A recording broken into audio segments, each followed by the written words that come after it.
হাবিবে আমানি আমার নবী পাককে বলতে লেগেছে, বলতে পারেন আমার অন্তরের মধ্যে একটা কথা আছে, ওই কথাটা আমাকে বড় কষ্ট দেয়, বেদনা দেয়, ওই কথাটা কি আপনি বলতে পারবেন? এ যুবকেরা, তরুণীরা, বাপেরা যারা বলে নবী অন্তরের খবর জানে না, বড় দুঃখ লাগে, আফসোস লাগে।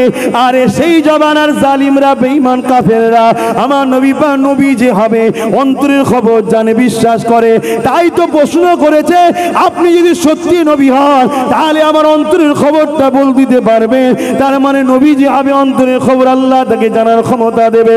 এই হাবিবি আমানি বলল, আমার অন্তরের মধ্যে একটা কষ্টদায়ক কথা আছে, ওটা কি আপনি বলতে পারবেন? আল্লাহ নবী বলেছিল, এ হাবিবি আমানি রে, তোমার ঘরে একটা কন্যা সন্তান আছে, বয়স তার 8 বছর, যে জন্মগত প্যারালাইসিস, সে উঠতে হাঁটতে পারে না। তোমার মনে বড় কষ্ট, তোমার মেয়েটা যদি সুস্থ হয়ে যায় এটাই তোমার দিল চায়। এই কথা শুনে হাবিবি আমানি চোখের পানি আর রাখতে পারলো না। হাবিবি আমানি চিৎকার দিয়ে বলল, মুহাম্মদ তুমি সত্য বলেছো, সত্য বলেছো, সত্য বলেছো। আরো জোরে বলুন সুবহান। হাবিবে আমানির এই কথা শুনে যারা আবু জেলের পিছনে এসেছিল, আবু জেল দলবল এসেছিল, তারা অলরেডি কলমা পড়া শুরু করেছে আমার নবীর উপরে। জোরে বলুন সুবহানাল্লাহ। আবু জেল বুঝাচ্ছে হাবিবে আমানি কি হলো, কি হলো। আবু জেলকে হাবিবে আমানি আর কোনো উত্তর দেয়নি, সোজা ঘরে যাচ্ছে। তখনও কলমা পড়েনি, তখনও কলমা পড়েনি, সোজা ঘরে যাচ্ছে। অনেক দিনের রাস্তায় ইয়ামিনে চলে গেল, সময় নেই বলে তাড়াতাড়ি বলছি। ইয়ামিনে পৌঁছে যাওয়ার পরে হাবিবে আমানি ঘরের দরজায় আঘাত দিয়েছে। ডাক যখন দিয়েছে দরজাখানা খুলে গেল। কে খুলেছে? হাবিবে আমানি চোখ বড় হয়ে গেছে।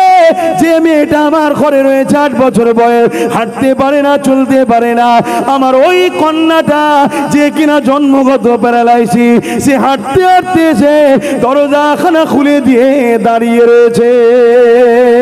এ যুবকেরা, তরুণেরা, এ নবী পাকের প্রেমিকেরা, আমার নূর নবী, দয়ার নবী, উম্মত তুমি আমি নবী নবী করো, আল্লাহ তোমাকে আমাকে বাঁচিয়ে দেবে।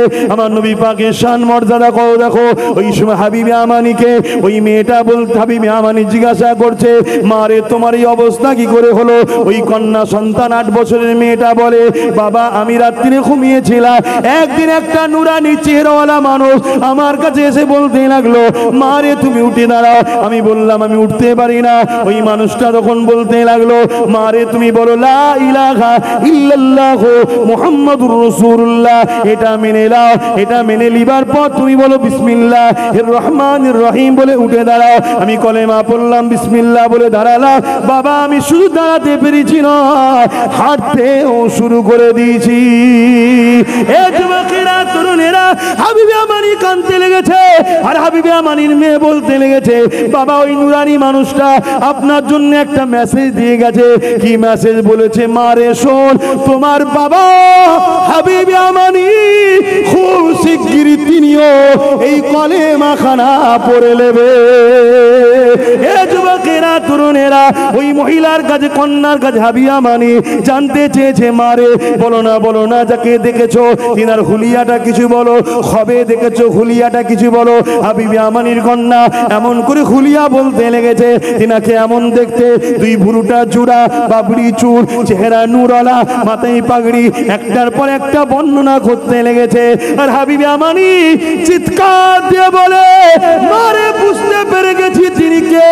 আর দেরি নয়, ঘরে নয়, ঘরে নয়, সুজা মক্কা জমিনে এসে আমার নবীর কদমে পড়ে ইমানের নূরে কলেমা পড়ে হাবিবে আমানি সাহাবী হয়ে যায়। আরো জোরে বলুন সুবহান।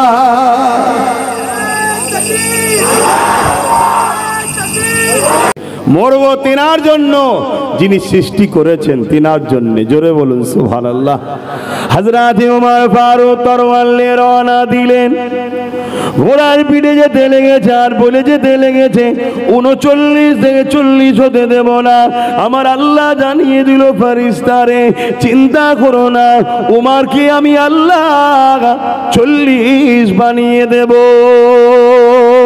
এ নওজওয়ানেরা, তরুণেরা, ঘোড়ার পিঠে হেঁটে যেতে যেতে রাস্তায় বোনায়ের দেখা হয়েছে, ওদিকে আমি যাচ্ছি না, ডাইরেক্ট আমার রাসূলুল্লাহ দরবারে চলে গেলাম।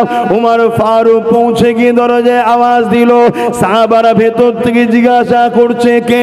বাইরে থেকে খাত্তাবের বেটা উমর আওয়াজ দিয়েছে। সাহাবা হুজুরদের মধ্যে একটা কানাখুশু ভয় ভয় কাজ করছে। ওই সময়তে আমার নবী পাকের চাচা যান হযরত হামজা রাদিয়াল্লাহু তাআলা তিনি কলমা পড়েছিলেন, তিনি ওই হুজরার মধ্যে ছিল। তিনি বলতে লেগেছে, ইয়া রাসূলুল্লাহ হাবিবাল্লাহ, আমি হামজা, আমিও কোনো কম নয়। উমর যদি বেয়াদবি করে আমি হামজা আজকে ছেড়ে দেব না।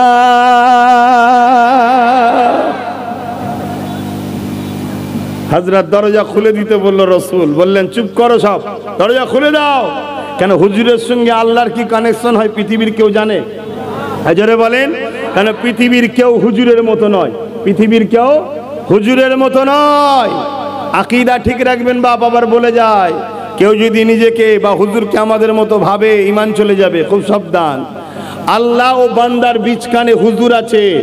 আল্লাহ ও বান্দা সম্পর্ক তৈরি করছেন হুজুর, জোরে বলুন সুবহানাল্লাহ।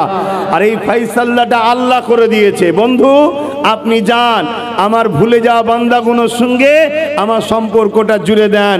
হুজুর আজও আমাদের হৃদয়ে আছে, জোরে বলুন সুবহানাল্লাহ।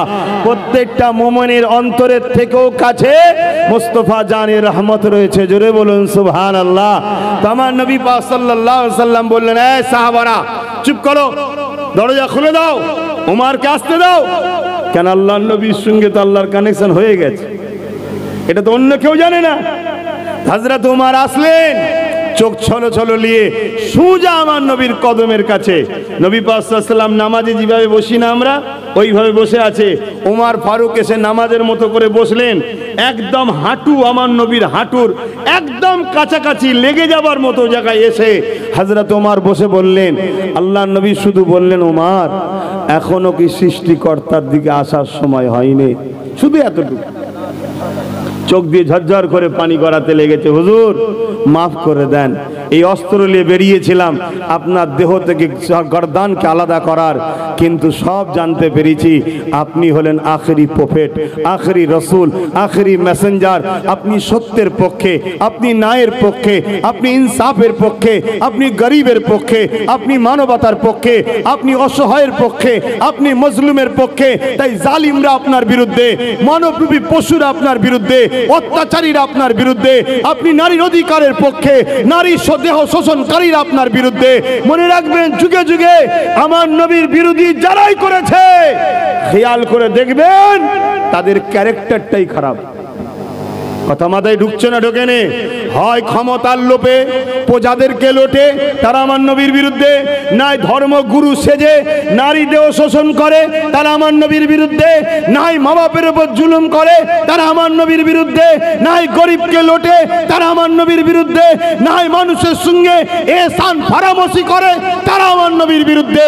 কোন সুস্থ মস্তিষ্কের পৃথিবীর কোন মানুষই যুগে যুগে আমার নবীর বিরোধী করেনি।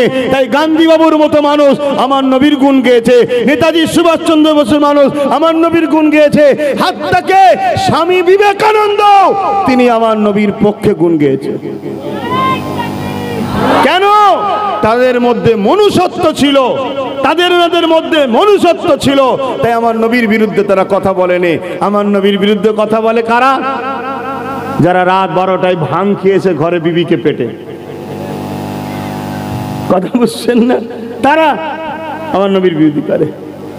যাক, তাহলে আমি এখানে কি বুঝাতে চাইলাম? ইসলামকে মিটাবার চেষ্টা করেছিল, আমার নবী পাককে মিটাবার চেষ্টা করেছিল। উমর ফারুক বলে গিয়েছিল 39 থেকে 40 হতে দেব না। আমার আল্লাহ উমর ফারুককে 40 বানিয়ে দিল।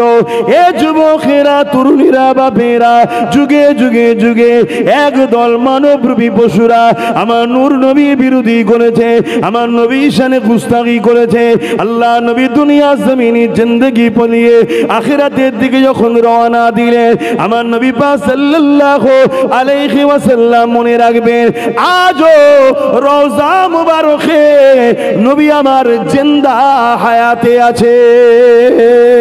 আমার নবী পাক রওজা মুবারকে জিন্দা হায়াতে রয়েছে, কিন্তু দুনিয়াবি জিন্দেগি কাটিয়ে চলে গেছে, আখিরাতের জিন্দেগিতে রওনা দিয়েছে। এই যুবকেরা ওই দিকে আজকে যাচ্ছি না। হযরতে সিদ্দিক আকবর যখন খলিফাতুল মুসলিমিন হলেন, আমিরুল মুমিনিন হলেন, ওই সময়তে একটা ব্যক্তি নাম তার মুসাইলামাতুল কাজ্জাব নামে সূরাতে মুসলমান লাগে।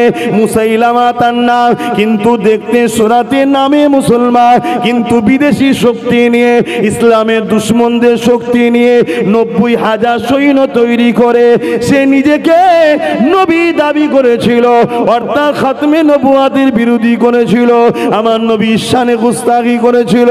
হযরতে আবু বকর সিদ্দিক সাহাবা হুজুর দিকে মিটিং করতে লাগলেন, এ নবীর সাহাবারা, মুসাইলামাতুল কাজ্জাব এইভাবে খাতমে নবুয়াতের বিরোধী করেছে, কি করা যেতে পারে? সাহাবা হুজুররা বলতে লাগলেন, হে আমিরুল মুমিনিন খলিফাতুল মুসলিমিন, হে আবু বকর সিদ্দিক ভাই, আপনি আমাদের বর্তমান খলিফা, বর্তমান লিডার, নেতৃত্ব আপনি দিচ্ছেন, আপনি যা ফয়সালা করবেন আমরা তার উপরই রাজি আছি। আজ বড় দুঃখ, আমাদের তো কোনো নেতৃত্ব দিবার লোক নেই, খলিফা নেই আমাদের। এজন্য আজ যে যেদিক দিয়ে পাচ্ছে ওই কি বলে স্কুলের ঘন্টার মতো বাজিয়ে যাচ্ছে। আসুন, চিন্তার কোনো কারণ নেই, ইনশাআল্লাহ একজন খুব শিগগিরই আসছে।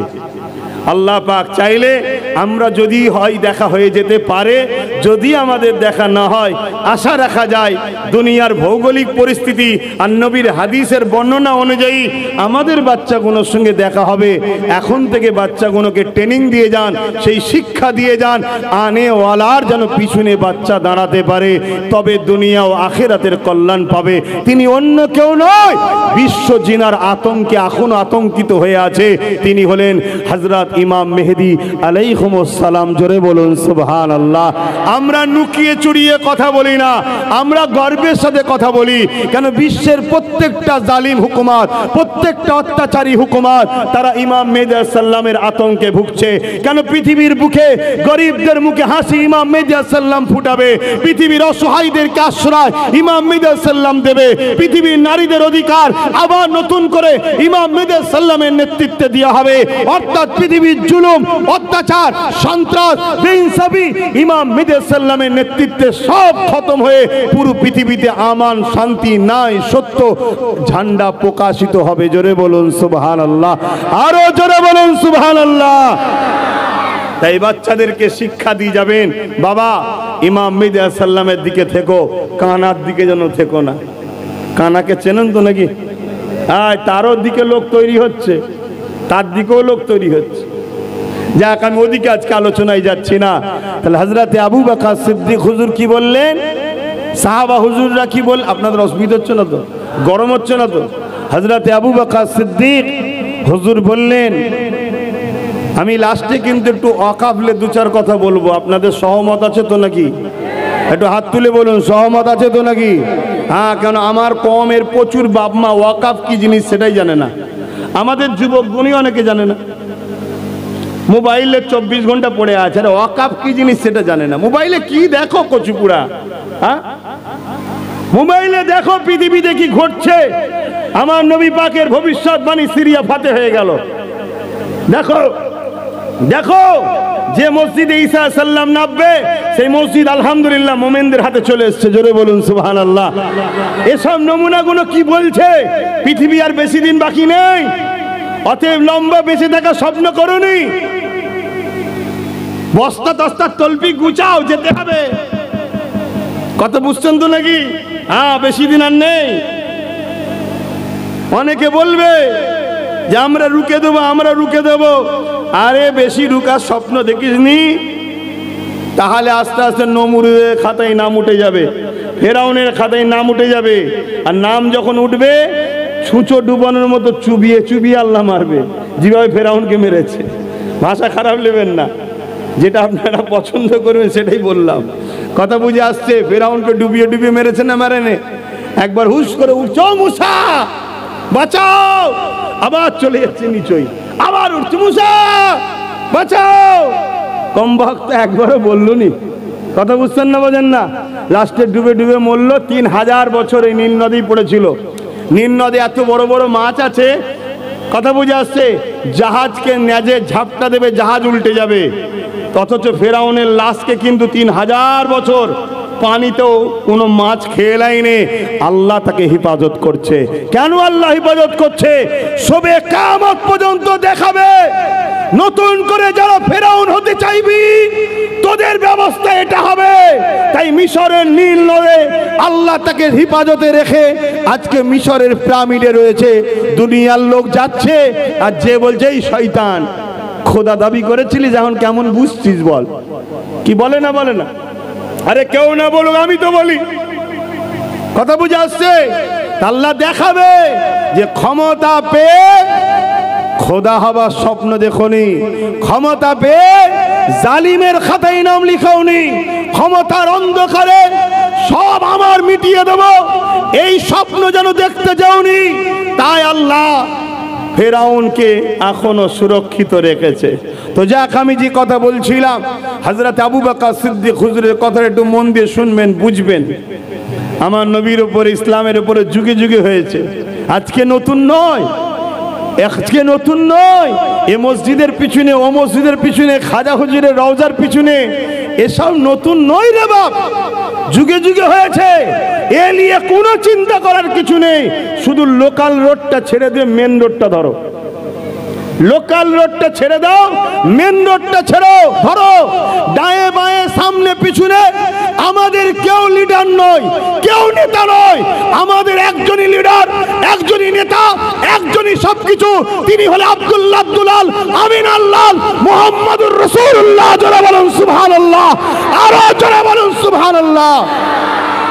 এই আল্লাহু আকবার, ইয়া রাসূলুল্লাহ।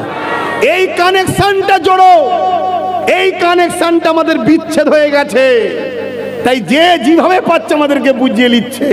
হুজুরের সঙ্গে কানেকশন জোড়ো। আমরা বলি না আল্লাহর রহমত ছাড়া বাঁচা যাবে না, আল্লাহর রহমত ছাড়া কোনো উপায় নেই, আল্লাহর রহমত ছাড়া চলা যাবে না। আরে আল্লাহর রহমতটা কি? আল্লাহর রহমতটা কি?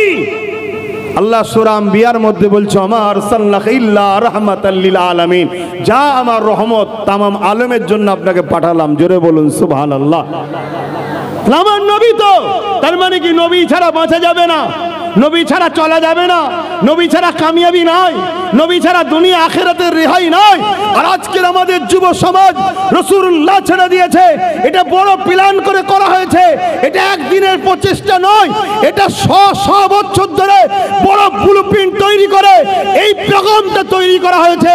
একদল লোক গান দিয়ে, যাত্রা দিয়ে, খেলা দিয়ে, নাচ দিয়ে, মেলা দিয়ে, সুদ দিয়ে, ঘুষ দিয়ে, ভিক্ষা দিয়ে আমাদের ঘরে নবী থেকে সরিয়েছে। আর একদল লোক মাথায় টুপি দিয়ে, মুখে দাড়ি রেখে, জুব্বা পরে আমার নবীর সাথে গুস্তাখি করা আমাদের ঘরে শিখিয়েছে। এই দুদিক দিয়ে আমাদের ঘরে নবী থেকে সরিয়েছে। এজন্য বলে যাচ্ছি যুব সমাজ, যদি বাঁচার ইচ্ছা থাকে মানুষের মতো, আর এই কুকুরের মতো বাঁচবালাদের কথা, লাতিও খাবো খানাও খাবো, লাতিও খাবো খানাও খাবো, তাহলে আব্বাস সিদ্দিকীর কথা শুনে লাভ নেই। যা করছেন ভালো করছেন, করকে যান। আর যদি মনে হয় না ইজ্জতের রুজি খেতে চাই, আমরা কারো দয়াই খাই না। সৃষ্টিকর্তা হলো রিজিকের মালিক, আমলিওয়ালাকে দেয়, মদিনাওয়ালা থেকে কায়নাতে বন্টন হয়। জোরে বলুন সুবহানাল্লাহ। বুখারী শরীফের হাদিস, আনা কাসিমুন আল্লাহু ইউতি বা আনা কাসিমুন আল্লাহু মুতি। দেনেওয়ালা মাওলা বেশক আল্লাহ, রিজিকের মালিক বেশক আল্লাহ, কোনো সন্দেহ নেই। কিন্তু বন্টন করেন মুহাম্মদ রাসূলুল্লাহ। জোরে বলুন সুবহানাল্লাহ।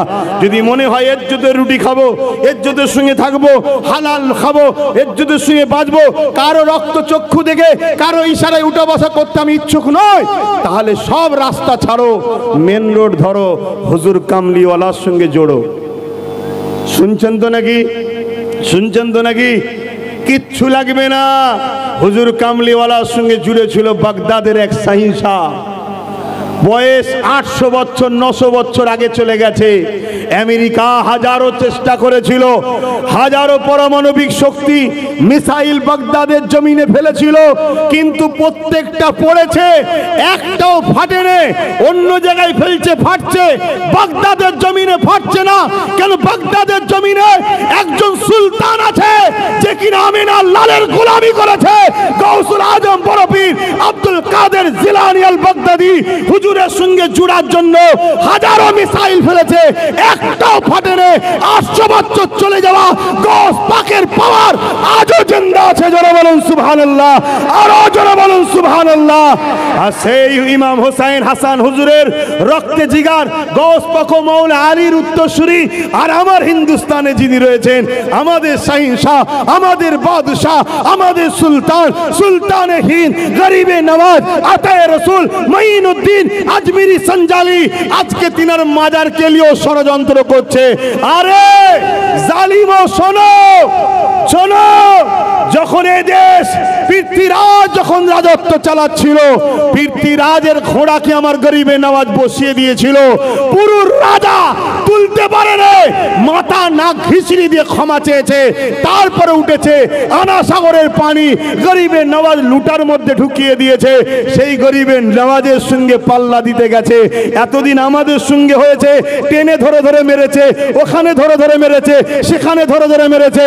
এবারে শেরে খোদার বেটার সঙ্গে লেগেছে। তোদের নাম নিশানা আল্লাহ মিটিয়ে দেবে ইনশাআল্লাহ। জোরে বলুন সুবহানাল্লাহ, আরো জোরে বলুন সুবহানাল্লাহ। কথা মাথায় ঢুকছে? এখনো সময় আছে, তুমি ভালো হও। আমি 1 কেজি মধু দেবো তোমাকে, নেবে না? কথা বলো, নেবে না? নেবে না? 1 কেজি দুধ দেবো গরুর, নেবে না? নেবে না?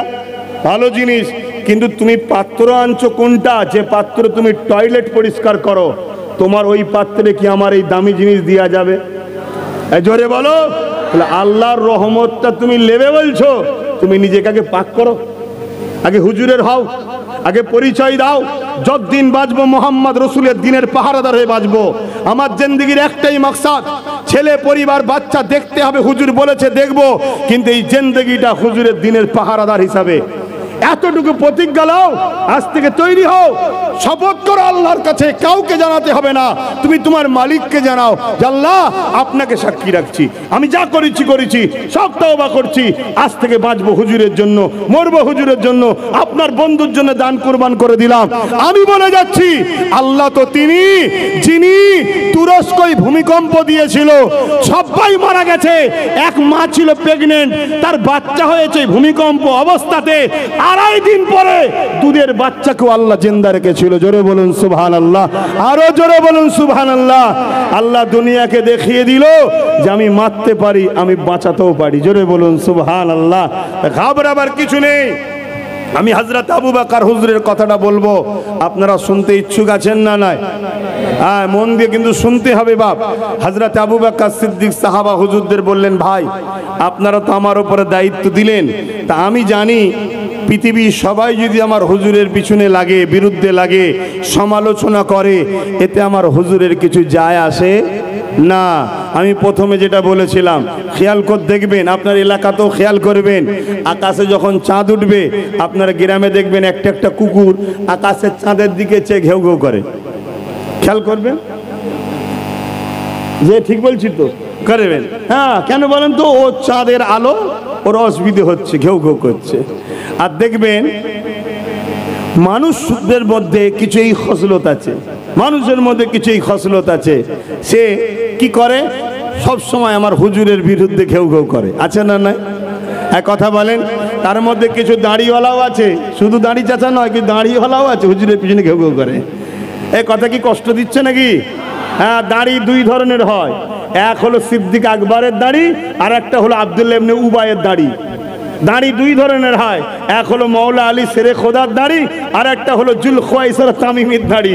তো দাড়ির মধ্যেও কোয়ালিটি আছে, আমাদের সমাজেও দাড়ি আছে, আমারও দাড়ি আছে, প্রাইম মিনিস্টারও দাড়ি আছে। এক করে ফেলবেন না যেন, এক করলেই শেষ, যে হারে আল্লাহর ওলি মনে হচ্ছে যে ও সবাই ওকে সাপোর্ট করি। না না না না, দুটো দাড়ির মধ্যে পার্থক্য আছে। কথা মাথায় ঢুকছে না? ঢোকে নেই? হ্যাঁ, সেদিনও পার্থক্য ছিল, আজও আছে, কিয়ামত পর্যন্ত থাকবে। আপনাকে ধরবেন, কি করে ধরবেন? হুজুরকে সামনে নিয়ে আসতে হবে। যে হুজুরের তার দাঁড়ির দাম, যে হুজুরের নয় তার দাঁড়ির দাম নেই। সে বড় হোক আর ছোট হোক পরের কথা। কি গো শুনছেন তো যুবকরা? হ্যাঁ, মন দিয়ে শোনেন। অনেক দূরে এসেছি আর আপনাদের এদিকে আসা হয় খুব কম। তো যাই হোক, আমার মুরব্বী বাপের ওসিলায় এই ছেলে ভান্ডার কমিটির ছেলেদের 300-র উপরে ছেলে আছে শুনলাম, তাদের প্রচেষ্টাই মাহফিল আল্লাহ নিয়ে আসলো। তো হযরত আবু বকর সিদ্দিক হুজুর বললেন, শোনো, সবাই মিলে যদি বিরোধী করে আমার হুজুরে কি যায় আসে না, কিন্তু আমরা তো বলি হুজুরকে ভালোবাসি। প্রেমের একটা ইজহারের দরকার আছে না? না কথা বলেন। আপনি তো বলেন স্ত্রীকে ভালোবাসি, শুধু ভালোবাসা বললে হয়? কখনো বাইরে যাবেন, একটা ফুল কিনে আনলেন, কিছু কিনে দিলেন, তবে তো ইজহার হবে। সে ভাববে না সত্যি ভালোবাসি। তা আমারও তো বলি হুজুরকে ভালোবাসি, তো এই ভালোবাসাটার একটা ইজহারের দরকার আছে। তাই সাহাবা হুজুররা বললেন, জি হুজুর, তাও তো বটে। হযরত আবু বকর সিদ্দিক বললেন, আমি ওই জালিমের মোকাবেলায় নামতে চাই। জোরে বলুন সুবহানাল্লাহ। তবে প্রথমে তাকে আমি বুঝাবো, যে কোরআন বলছে ওয়ালাকির রাসূলুল্লাহ ওয়া খাতামান নবীন, এবং হাদিস বলছেন আনা খাতিমুন নবী। তাহলে যদি না বোঝে, তাহলে খতমে নবুয়াতের ঝান্ডা উঁচু করার জন্য আমি জালিমের বিরুদ্ধে সংগ্রাম করতে প্রস্তুত। জোরে বলুন সুবহানাল্লাহ, আরো জোরে বলুন সুবহানাল্লাহ। হযরত আবু বকর সিদ্দিক 10,000 যুবক সাহাবা ঠিক করলেন। কত? 10,000। আর মুসাইলামাতুল কাজ্জাবকে ঘিরে রেখেছে কত? 90,000। কত? 90,000। খুব ভালো করে শুনবেন, সব সময় কামিয়াবি আমাদের সংখ্যা কম দ্বারা হয়েছে, কিন্তু সলিড ছিল। আজকে সংখ্যা আমাদের অনেক, মুনাফেক তো ভরে গেছে, মুনাফেক ভরে গেছে। আর মুনাফেক ঘরে আপন মনে করে আমরা ধ্বংস হচ্ছি। হা হা। আল্লাহ নবী সাহাবী হযরত আবু বকর সিদ্দিক 10,000 সাহাবাদেরকে নিয়ে এমন করে মুসাইলামাতুল কাজ্জাবের ওখানে চলে গেল। মুসাইলামাতুল কাজ্জাবের সঙ্গে আলোচনায় বসে গেল। মুসাইলামাতুল কাজ্জাবকে হযরত আবু বকর সিদ্দিক বুঝাতে লাগলো, এ মুসাইলামাতুল কাজ্জাব, তুমি কেন মিথ্যা নবী দাবি করে মুসলমানদের মধ্যে বিভ্রান্তি তৈরি করছো? কেন নবী অনুসারীদেরকে ধ্বংস করতে চাইছো? যেখানে কোরআন জানিয়ে দিয়েছে ওয়ালাকির রাসূলুল্লাহ ওয়া খাতামান নবী, সেই জায়গায় কেন তুমি এই দাবি করছো? মুসাইলামাতুল কাজ্জাব আবু বকর সিদ্দিকের কথা শুনছে ঠিকই, কিন্তু শয়তান দেখবেন ক্ষমতা যখন পেয়ে যায়, ক্ষমতার অহংকারে শয়তান অন্ধকার হয়ে যায়। এই মুসাইলামাতুল কাজ্জাব দেখছে আমার পক্ষে বাইরের শক্তিও রয়েছে এবং আমার পক্ষে বর্তমান 90,000 সৈন্য ঘিরে রেখেছে আমাকে, আর আবু বকরের দিকে মাত্র 10,000 আছে। আবু বকর যাই বলুক না কেন, এই সুযোগটা কাজে লাগে সাহাবাদেরকে মেরে দিতে হবে। শুনছেন তো নাকি? কেন আমার দিকে 90,000 আর আবু বকরের দিকে 10,000, এ সুযোগ হাতছাড়া করা যাবে না।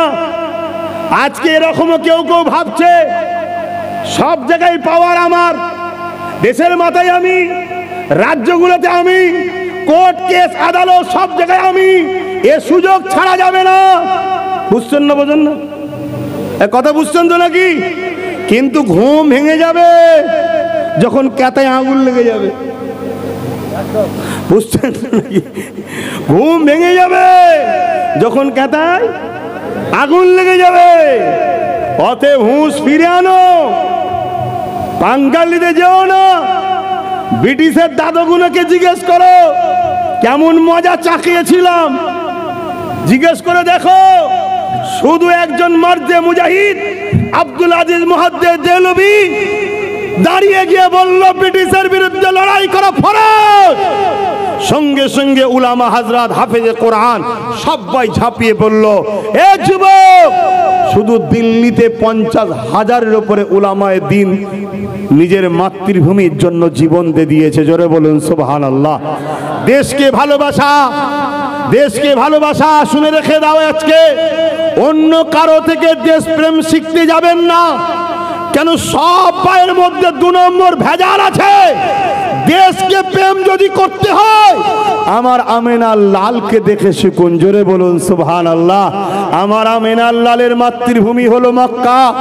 মক্কা থেকে যখন আমার আল্লাহর হুকুমে ইয়াসরিবে চলে যাচ্ছিল, আমার নূর নবী, দয়ার নবী, হায়াতুন নবী, মেরাজ ওয়ালা নবী, শাফাআত ওয়ালা নবী বারবার মাতৃভূমি মক্কার দিকে তাকাচ্ছে, চোখের কোণা দিয়ে পানি ফেলছে আর বলছে, মক্কা আমি মুহাম্মদ তোমাকে ভালোবাসি। জোরে বলুন সুবহানাল্লাহ। আরো জোরে বলেন না সুবহানাল্লাহ। প্রকৃত উম্মত তো সে যে নিজের নবীর সুন্নাতকে ফলো করবে। নবীর মাতৃভূমি ছিল মক্কা শরীফ, তাই নবী মক্কা শরীফকে ভালোবেসেছে। নবীর সুন্নাত হবে। আমরা নবীর উম্মত, আমাদের মাতৃভূমি হলো হিন্দুস্তান, আমরা আমাদের হিন্দুস্তানকে ভালোবাসবো। এই হিন্দুস্তানের উপরে কোন রকম অত্যাচার, কোন রকম জুলুম, কোন রকম আঘাত বাইরে থেকে হোক আর ভেতরের গাদ্দারের দ্বারা হোক, উভয়ের মোকাবেলা করে আমার গরিবের নওয়াজের হিন্দুস্তান, আমাদের হিন্দুস্তানকে আমরা আগেও রক্ষা করেছি, আগামীতেও প্রয়োজন হলে জান দিয়ে রক্ষা করতে রাজি আছি। ঠিক না বেঠিক? হাত তুলে বলুন ঠিক না বেঠিক? হাত তুলে বলুন ঠিক না বেঠিক? নারায়ে তাকবীর, নারায়ে তাকবীর। ভারতবর্ষ মনে রাখবেন, কেন করব না? হিন্দুস্তান তো আমাদের আব্বাজানের দেশ। জোরে বলুন সুবহানাল্লাহ। জানেন না ডাইরেক্ট জান্নাত থেকে আব্বা আদম আলাইহিস সালাম এসেছে কোথায়? আমার ভারতে। আরে এখন ভাগ হয়েছে, আমার হিন্দুস্তানে এসেছে ডাইরেক্ট জান্নাত থেকে। আমাদের আব্বা हिंदुस्तान এসেছে। सारे जहां से अच्छा हिंदुस्तान हमारा। क्यों ना अच्छा है हिंदुस्तान? क्योंकि हमारे बाप का मुल्क है। जन्नत से डायरेक्ट पहले इंसान, पहले बसार आदम सफीउल्लाह तशरीफ लेके आए हैं हिंदुस्तान में, इसीलिए डायरेक्ट जन्नत के साथ हिंदुस्तान की कनेक्शन है। बोलिए सुभान अल्लाह, और ऊंचा बोलिए सुभान अल्लाह। और हमारे अम्मा जान बाप आदमेर बादिकेर पाजर থেকে তৈরি মা হাওয়া আমার নবীর দেশ জাজিরাতুল আরব, জাজিরাতুল আরব, ওইখানে আমার আম্মা হাওয়া আলাইহিস সালাম এসেছে। অর্থাৎ ভারত হলো, হিন্দুস্তান হলো আব্বার দেশ, আর জাজিরাতুল আরব হলো আম্মার দেশ। জোরে বলুন সুবহানাল্লাহ। কেন ভালোবাসবো না? কিন্তু দুঃখের বিষয়, দুঃখের বিষয় আমাদের যুব সমাজ, আমাদের কওম, আমার নবীর গোলামগুলো ৭৭ বছর ধরে একে তাকে বিশ্বাস করতে করতে করতে করতে আজকে এমন জায়গায় আমরা পৌঁছে গেছি, যা তার হাতে ক্ষমতা চলে গেছে, যা খুশি করছে আমার দেশটাকে নিয়ে, যা খুশি করছে আমার দেশটাকে নিয়ে। কিন্তু আজ আমরা গাফলতি করেছি বলেই কিন্তু এই জায়গাটা হয়েছে। দেশের জন্য নিজেদের ঘরে চেষ্টা করা, দেশের জন্য ভাবা, এটা দরকার আছে না নাই? কথা বলুন, আছে না নাই? হ্যাঁ, মনে রাখবেন, আমার দেশের সার্বভৌমত্বকে নিরাপদে রাখা, আমার দেশের সার্বিক বিকাশ ঘটানো, আমার দেশের সর্বধর্মের মানুষের নিশ্চয়তা, শান্তির ব্যবস্থা করা প্রত্যেকটা উম্মতে মুহাম্মাদির জন্য এটা একটা ধর্মীয় কাজ বটে, শুধু রাজনীতি নয়, এটা আমার ধর্মেরও কাজ। জোরে বলুন সুবহানাল্লাহ। তাই আমি যখন মেম্বার থেকে বলি, অনেক মূর্খ আমার কওমের মূর্খ আছে, তিনি বলে, তারা বলে যে হুজুর জলসা করতেছি, সে কথা বলবে কেন? আরে জাহেল, আরে মূর্খ, এটা আমার ধর্মের একটা পাঠ। আমার দেশের হিন্দু, দলিত, আদিবাসী, সাঁওতাল, বাগদি, খ্রিস্টান, মতুয়া, শিখ, পাঞ্জাবি এবং আমার দেশের সার্বভৌমত্ব, আমার দেশের ইনকামের বিকাশ ঘটানো, সর্বদিক দিয়ে আমার দেশের জন্য ভাবা, এটা আমার ইসলামের একটা পাঠ, একটা সিলেবাস। জোরে বলুন সুবহানাল্লাহ। আরো জোরে বলবেন না সুবহানাল্লাহ? যেমন একটা স্কুলে গেলে অঙ্ক আছে, ভূগোল আছে, ইংলিশ আছে, জীববিদ্যা আছে, নানা রকম হিস্ট্রি আছে, বিষয় থাকে, তেমন ইসলামে হাজারো বিষয় আছে। নামাজ আছে, রোজা আছে, দাঁড়ি আছে, সমাজনীতি, অর্থনীতি, পরিবার নীতি, এডুকেশন নীতি, সম্প্রীতির নীতি, মানববন্ধন নীতি, তেমন ইসলামে আছে রাজনীতি, নিজের রাষ্ট্র নিরাপদ নীতির কথাও ইসলামে আছে। জোরে বলুন সুবহানাল্লাহ। আরো জোরে বলবেন না সুবহানাল্লাহ? আজকে কি জায়গা ছেড়ে যাচ্ছ ছেলেদের ঘরে? ছেলেগুলোকে তো আগুনের কড়ার উপর তুলে দিয়ে যাচ্ছ। বলেন, ভুল বলছি? ছেলেগুলোকে জন্য কি করে যাচ্ছ? বলো, কি করেছো? গাড়ি বাড়ি, জমি জায়গা। কালকে যখন তুমি এদেশের নাগরিক নয় প্রমাণ করে দেবে, তখন তোমার গাড়ি বাড়ি, জমি জায়গা কি হবে? কথা বুঝছেন না, বোঝেন না, কত অসুবিধা হচ্ছে। গত দুদিনের আগের কথা বলি, শুনুন ছোট্ট করে। আমার রাজ্যে একটা কথা ঘটেছে, শুনুন। দুদিন আগে কি, একজন ভাই, আমার কমের একটা ভাই স্বাস্থ্য দপ্তরে RTI করেছে। স্বাস্থ্য দপ্তর বোঝেন তো, মেডিকেল স্বাস্থ্য দপ্তরে RTI করেছে বিশেষ কিছু তথ্য জানার জন্য। স্বাস্থ্য দপ্তর তাকে তথ্য না দিয়ে জিজ্ঞেস করছে, তুমি বাংলার ভারতের নাগরিক, তার প্রমাণ দাও। মুসলমান গন্ধ পেয়েছে। শুনছেন কি শুরু হয়েছে, কি হয়ে শুনছেন না? আমি অনেক চিন্তা করে দেখেছি যে হঠাৎ করে কেন্দ্র সরকার এই ওয়াকাফ বিলের নামে ওয়াকাফকে লিখতে চাইছে কেন? এমনিই তো ঝেড়ে খেতে পারে। এ কথা বুঝছেন না, বোঝেন না? এই ঝেড়ে খাই না, খাই না। এই আওয়াজ দেন, এই আওয়াজ দেন। লজ্জা লাগছে না ভয় লাগছে? जो डर गए हो बस শেষ। আর এটাই তো করেছে। আল্লাহ নবী বলেছেন আখিরি জামানায় একটা থালে খাবার রাখলে যেমন ক্ষুধার্ত পশুগুলো ওই থালের ওপর ঝাঁপিয়ে পড়ে, আখিরি জামানায় আমার উম্মতের ওপরে জালিমরা ওইভাবে ঝাঁপিয়ে পড়বে। ওলামারা জানে হাদিস। সাহাবা হুজুররা জিজ্ঞেস করছেন, হুজুর তখন কি আমার ভাইদের সংখ্যা কম হবে? আল্লাহ নবী বললেন না, সংখ্যা কম হবে না। এ যুবক শুনে যাও, সংখ্যা কম হবে না। যেদিকেই তাকাবে আমার উম্মত, সত্যি তো, যেদিকেই তাকাই আমরা, যেদিকেই তাকাই আমরা, যেদিকেই তাকাই আমরা, কিন্তু খাতা কলমে শুনি আমরা কম। হ্যাঁ হ্যাঁ, খাতা কলমে শুনি আমরা কম। যদি আমরা কমই হই, তাতে এত দুলা ভাইয়ের মতো আবদার করে কেন? একটু খেয়াল রাখো, একটু খেয়াল রাখো, একটু খেয়াল রাখো। আরে বুকা, গোলামি শিকল থেকে বেরিয়ে আসো। ঘোড়া দেখেছেন? ঘোড়া, ঘোড়ার গায়ে ক্ষমতা আছে না নাই? যুদ্ধের ঘোড়া কোনো ট্রেনের সঙ্গে রেস দিতে পারবে, এত জোর ছোটে। সেই ঘোড়াকেই দেখবেন ঘোড়ার মালিক একটা ধানের শীষ বা একটা পাটকাঠির সঙ্গে জড়িয়ে দিলেই ঘোড়া দাঁড়িয়ে রয়ে যায়। বলছি তার মানে কি, ওর গোলামি করে করে করে করে মেন্টালিটি এমন হয়ে গেছে, ও ভাবতেই পারছে না আমি কাতে জড়ানো আছি। ও ভাবছে আমি যেতে পারবো না। হাতি দেখেছেন? হাতি, হাতি বিরাট শক্তিশালী তো নাকি? হ্যাঁ, অনেক সময় হাতিতে ট্রেনে অ্যাক্সিডেন্ট হলে হাতিও উল্টে যায়, ট্রেনও উল্টে যায়, এত পাওয়ার। সেই হাতি দেখবেন একটা ধরুন বাচ্চা কিনে এনেছেন, নিয়ে পায়ে শিকল দিয়ে ঘরে আপনি একটা লুহাতে পেরেক মেরে রেখে দিয়েছেন। ওই হাতি পা সরাচ্ছে, পাচ্ছে না। পরের দিন আবার সরাচ্ছে, পাচ্ছে না। 3 দিন আবার সরাচ্ছে। 1 মাস পরে দেখবেন হাতি পা টানা বন্ধ করে দেয়। ওর মেন্টালিতে ঢুকে গেছে আমি পারবো না, আমি পারবো না। এখন হাতি জন হয়েছে, বিরাট শক্তিশালী হাতি, কিন্তু আর ওই ওই ওই শিকলেতেই বাঁধা আছে। কেন ভাই? ওর মেন্টালিতে ঢুকে গেছে আমি পারবো না, তাই টেনে দেখেও না।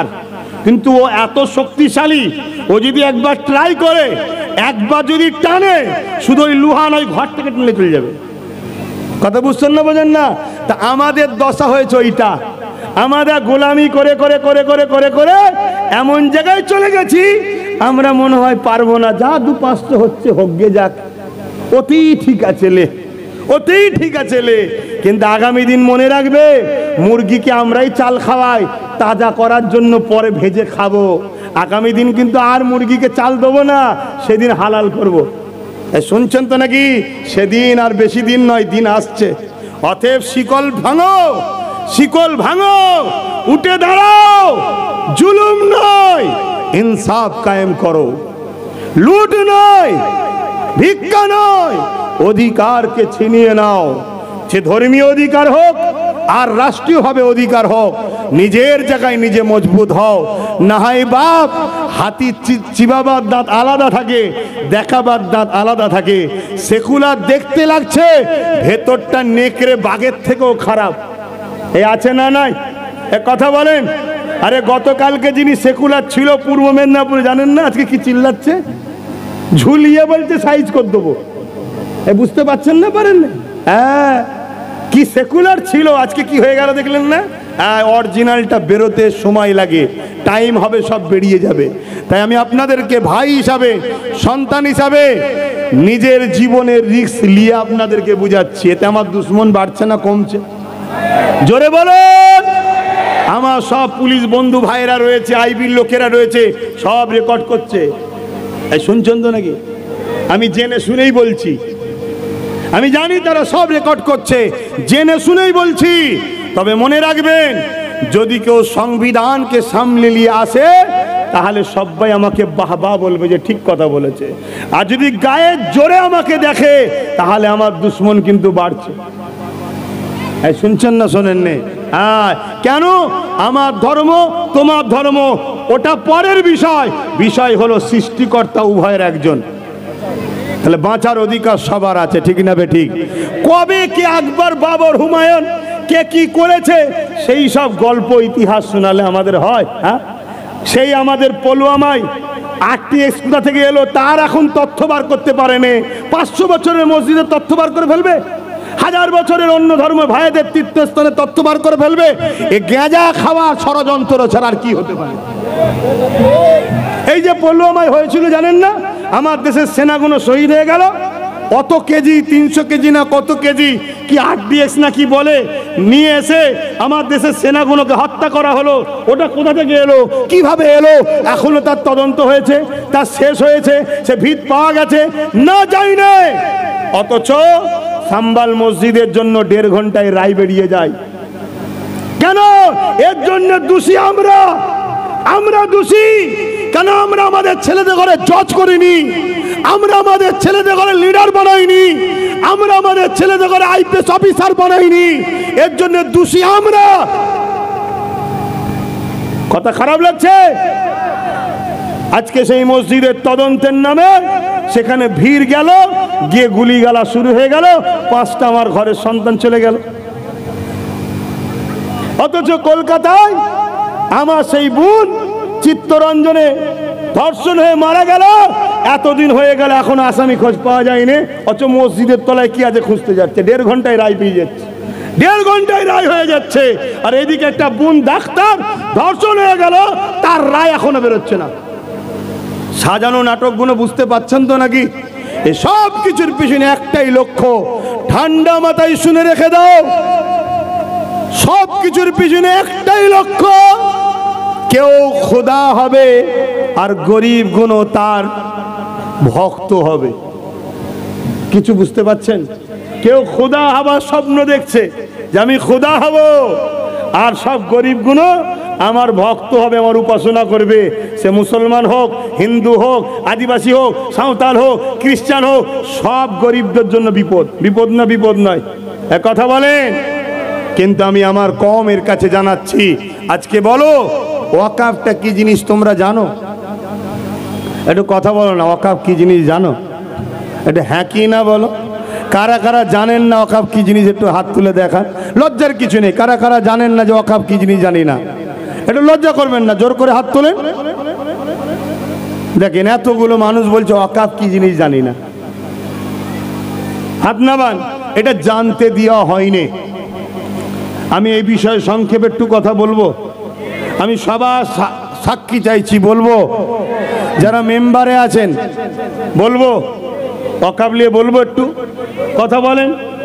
কেন আপনি ভাবতে পারেন ধর্মীয় জলসায় বলবেন কেন? আরে ওয়াকাফটা আমার ধর্মীয় একটা পাঠ, তাই আমি বলছি ওয়াকাফ আমার ধর্মীয় জিনিস। যেমন এটা একটা ধর্মীয়, জুব্বা একটা ধর্মীয়, কথা বুঝে আসছে না? নয়, ওয়াকাফ আমার ধর্মের একটা বিষয়। সেই জায়গায় একটু মাথা ঠান্ডা করে শুনবেন ওয়াকাফটা কি জিনিস। হায় হায় হায়, ওয়াকাফ হলো অফ করা, উৎসর্গ করে দেওয়া, দান করা। কথা বুঝছেন তো নাকি? দান করা, আল্লাহর রাহে দান করে দেওয়া জিনিস। এবার তার দায়িত্ব দুভাবে নেওয়া হয়, এক আওলাদ জিম্মেদার হয়, আর একটা কমিটির মাধ্যম দিয়ে নিয়ন্ত্রণ করা হয়। কিন্তু আল্লাহর রাহে উৎসর্গ করে দেয় যারা অর্থশালী সম্পদের মালিক, তারা কিছু কিছু জিনিসকে, টাকা পয়সা, জমি জায়গা অফ করে, উৎসর্গ করে।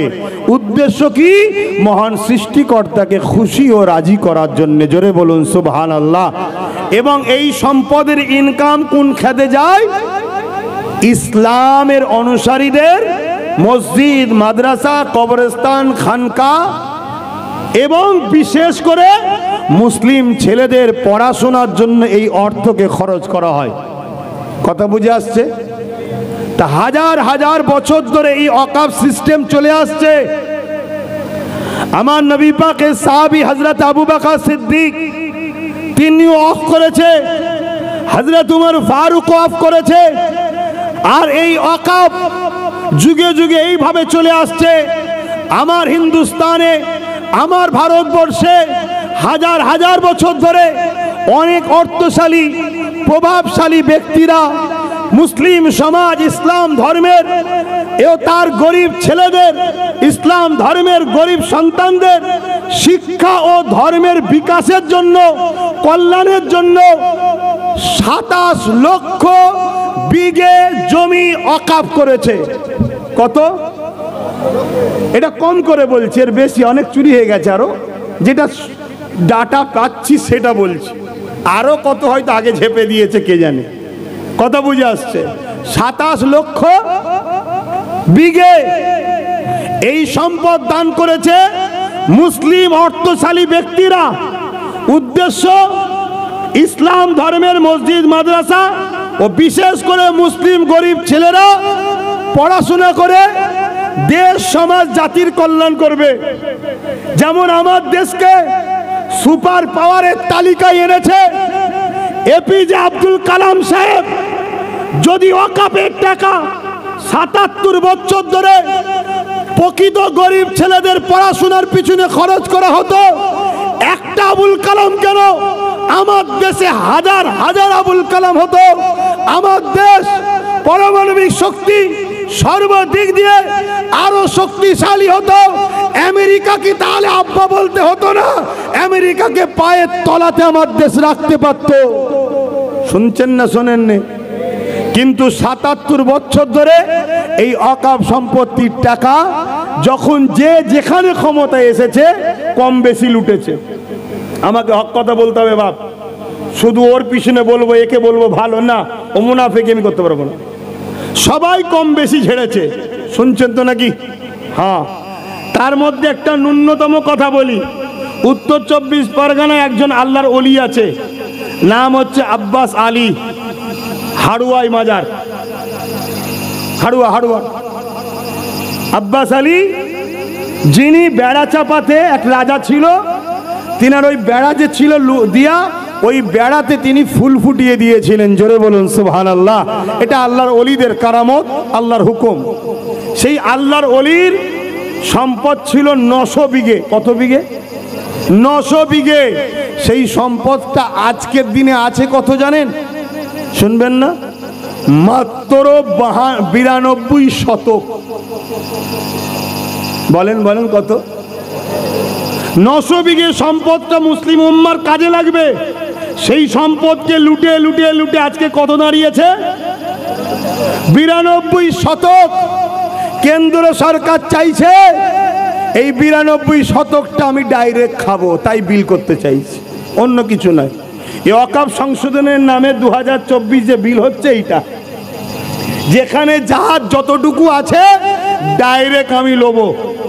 কিন্তু আমার প্রশ্ন আপনাদের কাছে, ৭৭ বছর যখন খেয়েছিল, আমাদেরই সমাজের তো একদল মুসলিম রহনুমা সেই সব গভর্নমেন্টের সঙ্গে মুখে মুখ দিয়ে গুজুর গুজুর করেছে না করেনি?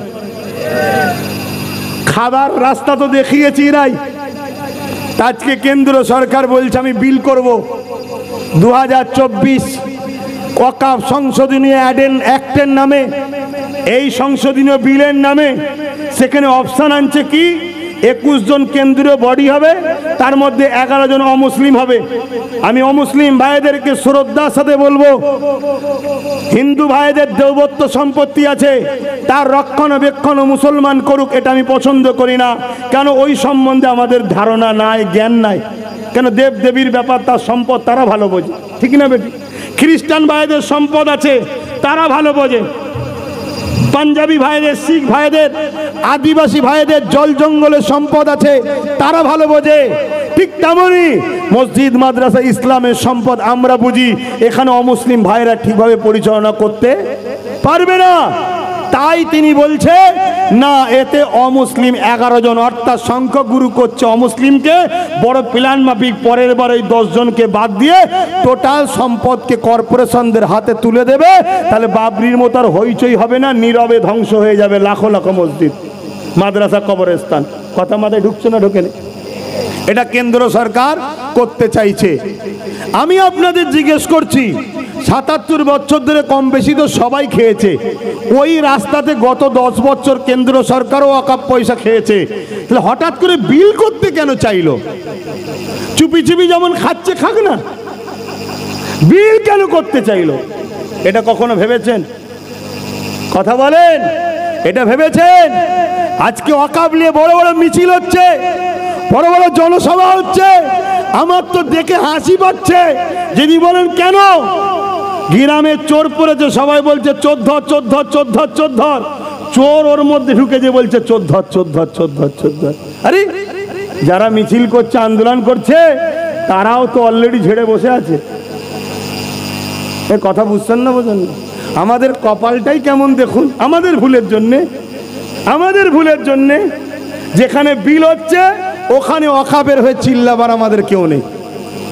যদি গুটাকুড়ি থাকতো, যখন সংবিধান বিরোধী কথা হবে চেয়ারটা ছুড়ে তো মারতো।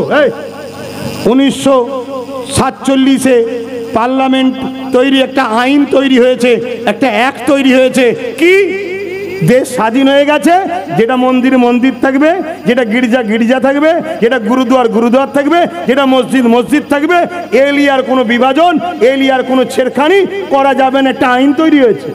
তো হঠাৎ করে তুমি আজকে 2024-এ কেন বলছো মসজিদ মাদ্রাসার তলায় কি আছে খুঁজতে হবে?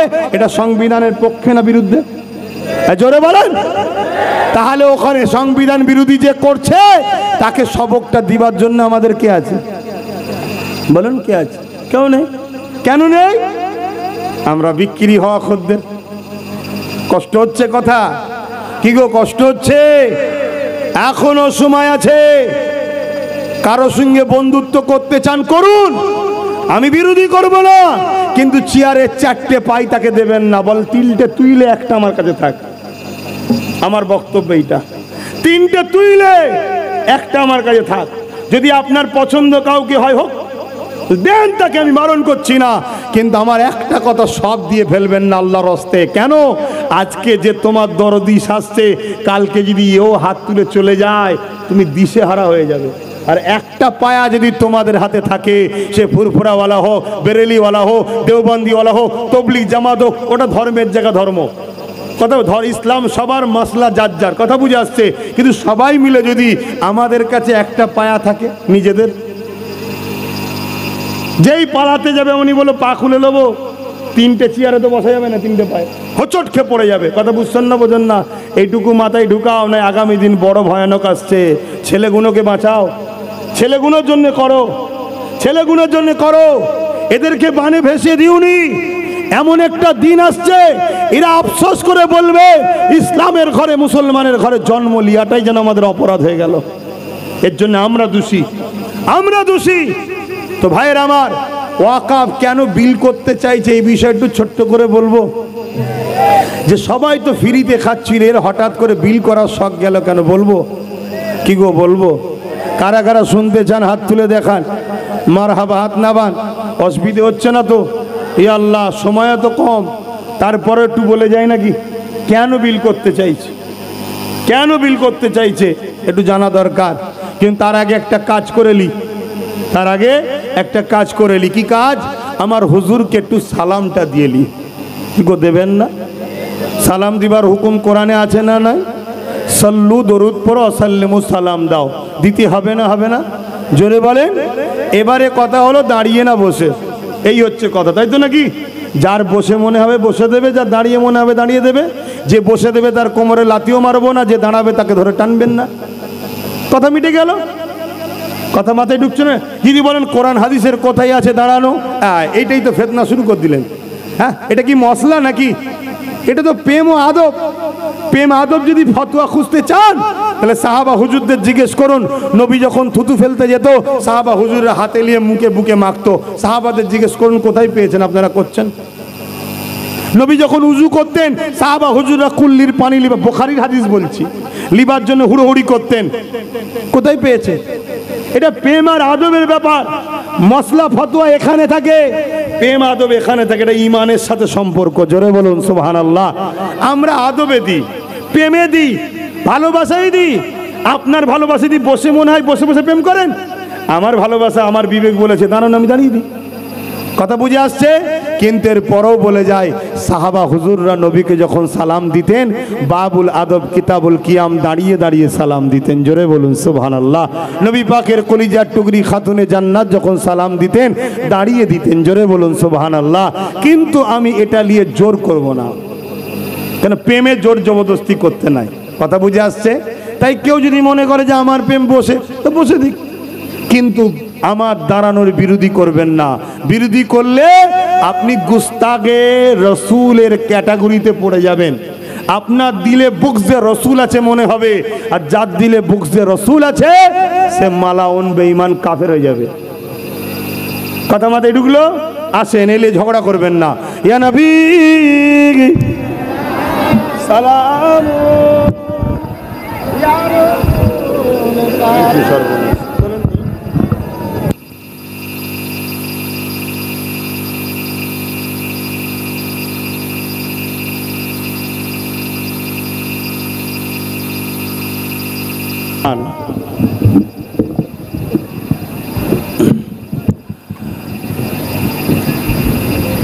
সকলে মহব্বতের সঙ্গে দেবেন। কেন দাঁড়িয়ে দিই আর একটা কথা শুনুন। আচ্ছা বলুন তো, আমার নবী পাক সাল্লাল্লাহু আলাইহি সাল্লাম সালাম দেবো, তিনাকে আমরা হুজুরের বিনিময়ে জবাব দেবে। জোরে বলুন সুবহানাল্লাহ। তা আমরা হুজুরের জবাবটাকে বসে কি করে নিই? এজন্য একটু আদবের সাথে দাঁড়িয়ে নেবো, ঠিক না? ঠিক গো। হ্যাঁ, এ নিয়ে নিজেদের মধ্যে দলাদলি করবেন না। কেন আজকে দুনিয়ায় কি হচ্ছে দেখুন, কি হচ্ছে দেখুন। তাই মনে রাখবেন, এই এশিয়া মহাদেশে ফুরফুরা বলে একটা সিলসিলা, সিলসিলা মানে শিকল, একটার পর একটা। দেওবন্দি একটা সিলসিলা, বেরেলি একটা সিলসিলা, জোনপুরি একটা সিলসিলা। এই চার বৃহৎ সিলসিলা। আমাদের মধ্যে যদি মিল মহব্বত না থাকে আমরা নিজেদের ক্ষতি কিন্তু নিজেরাই ডেকে আনবো। আমি বলবো যার পীর, যার মুর্শিদ, যার আমির, যার হজরত তার কাছে থাকবে যাক। কথা বুঝে আসছে? আমাদের সবার মূল হলো আল্লাহ ও রসুল, কোরআন ও সুন্নাহ। কথা বুঝে আসছে? তাই সেই দিকে খেয়াল করে অতএব যে যে স্কুলে যাচ্ছেন যান, আপনি আপনার পীরের কাছে যান, আপনার আমিরের কাছে, আপনার হজরতের কাছে, আমি আমার দাদা হুজুরের কাছে যাব। কথা বুঝে আসছে? কিন্তু বর্তমান যে পরিস্থিতি, এখানে মনে রাখবেন সাম্বাল মসজিদ আল্লাহর ঘর, খাজা গরিবে নওয়াজ, ফুরফুরাওয়ালা, দেওবন্দিওয়ালা, বেরেলিওয়ালা, তবলিগ জামাত সবার তো ইমাম নাকি? সবাই তো মানেন খাজা হুজুরকে। আজকে খাজা হুজুর না হলে হিন্দুস্তানের মানুষ ইসলাম পেত না। আজকে তিনার উপরে অ্যাটাক করতে চলেছে। আমি জানি আমার খাজা একাই যথেষ্ট। জোরে বলুন সুবহানাল্লাহ। আরো জোরে বলবেন না? আরো উচ্চ আওয়াজে বলবেন না? কিন্তু আমি ওই যে সিদ্দিক আকবর হুজুরের মতো বলবো যে আমরা ভালোবাসি বলি, একটা ইজহার দেখাবার দরকার আছে না নাই? কি দরকার আছে না নাই? তা কোনোদিন যদি প্রয়োজন হয়, আর বাংলা থেকে এই ছোট্ট ভাইটা বা বাবাজিটা যদি ডাক দিই চলো আজমির যাব, যদি প্রয়োজন হয় ইনশাল্লাহ আমার গরিবে নওয়াজি যথেষ্ট। যদি ইজহার করার দরকার হয় চলো আজমির যাব, আপনারা যেতে প্রস্তুত সত্যি তো নাকি? কারা প্রস্তুত আছে হাত তুলে দেখান। মারহাবা। আরো জোরে হাত তুলুন লম্বা করে। আল্লাহ এ হাতগুলোকে সাক্ষী হিসাবে আপনি হাত তুলে রাখেন। আল্লাহ আপনার কাছে সাক্ষী দিচ্ছি আপনার মাহবুবের জন্য আমরা তৈরি আছি। জোরে বলুন সুবহানাল্লাহ। হাত নামান। এবারে আপনি শুনে রেখে দেন কেন হাতটা তুলতে বলেছিলাম। আমি খ্যাপামুম করতে আসিনি, আমি আর কি করতে আপনাদের কাছে আসিনি। হ্যাঁ, হযরত ইব্রাহিম আলাইহিস সালামকে নমরুদ আগুনে ফেলেছে, জানেন তো নাকি? আগুনের তো ক্ষমতা নেই পুরাতে পারে নাকি? হ্যাঁ ক্ষমতা আছে। আল্লাহর হুকুম ছাড়া আগুন কখনো পুরাতে পারবে না। হ্যাঁ ক্ষমতা আল্লাহর, ক্ষমতা আল্লাহর। এই যে আমি হাত লাড়াচ্ছি এটা আমার ক্ষমতা নয়, মূল মালিক আল্লাহ আমাকে ব্যবহার করতে দিয়েছে। যখন রু বেরিয়ে যাবে, হাত তো দূরের কথা, গাল হাঁ করলে যদি না মুড়ে দেয় হাঁ হয়ে রয়ে যাবে। কি ভুল বলছি? হ্যাঁ, সব আল্লাহর। তো ভাইয়ের আমার, কি কথা বলছিলাম? হ্যাঁ, হযরত ইব্রাহিম সাল্লামকে আগুনে ফেলেছে। গিরগিটি চেনেন? গিরগিটি?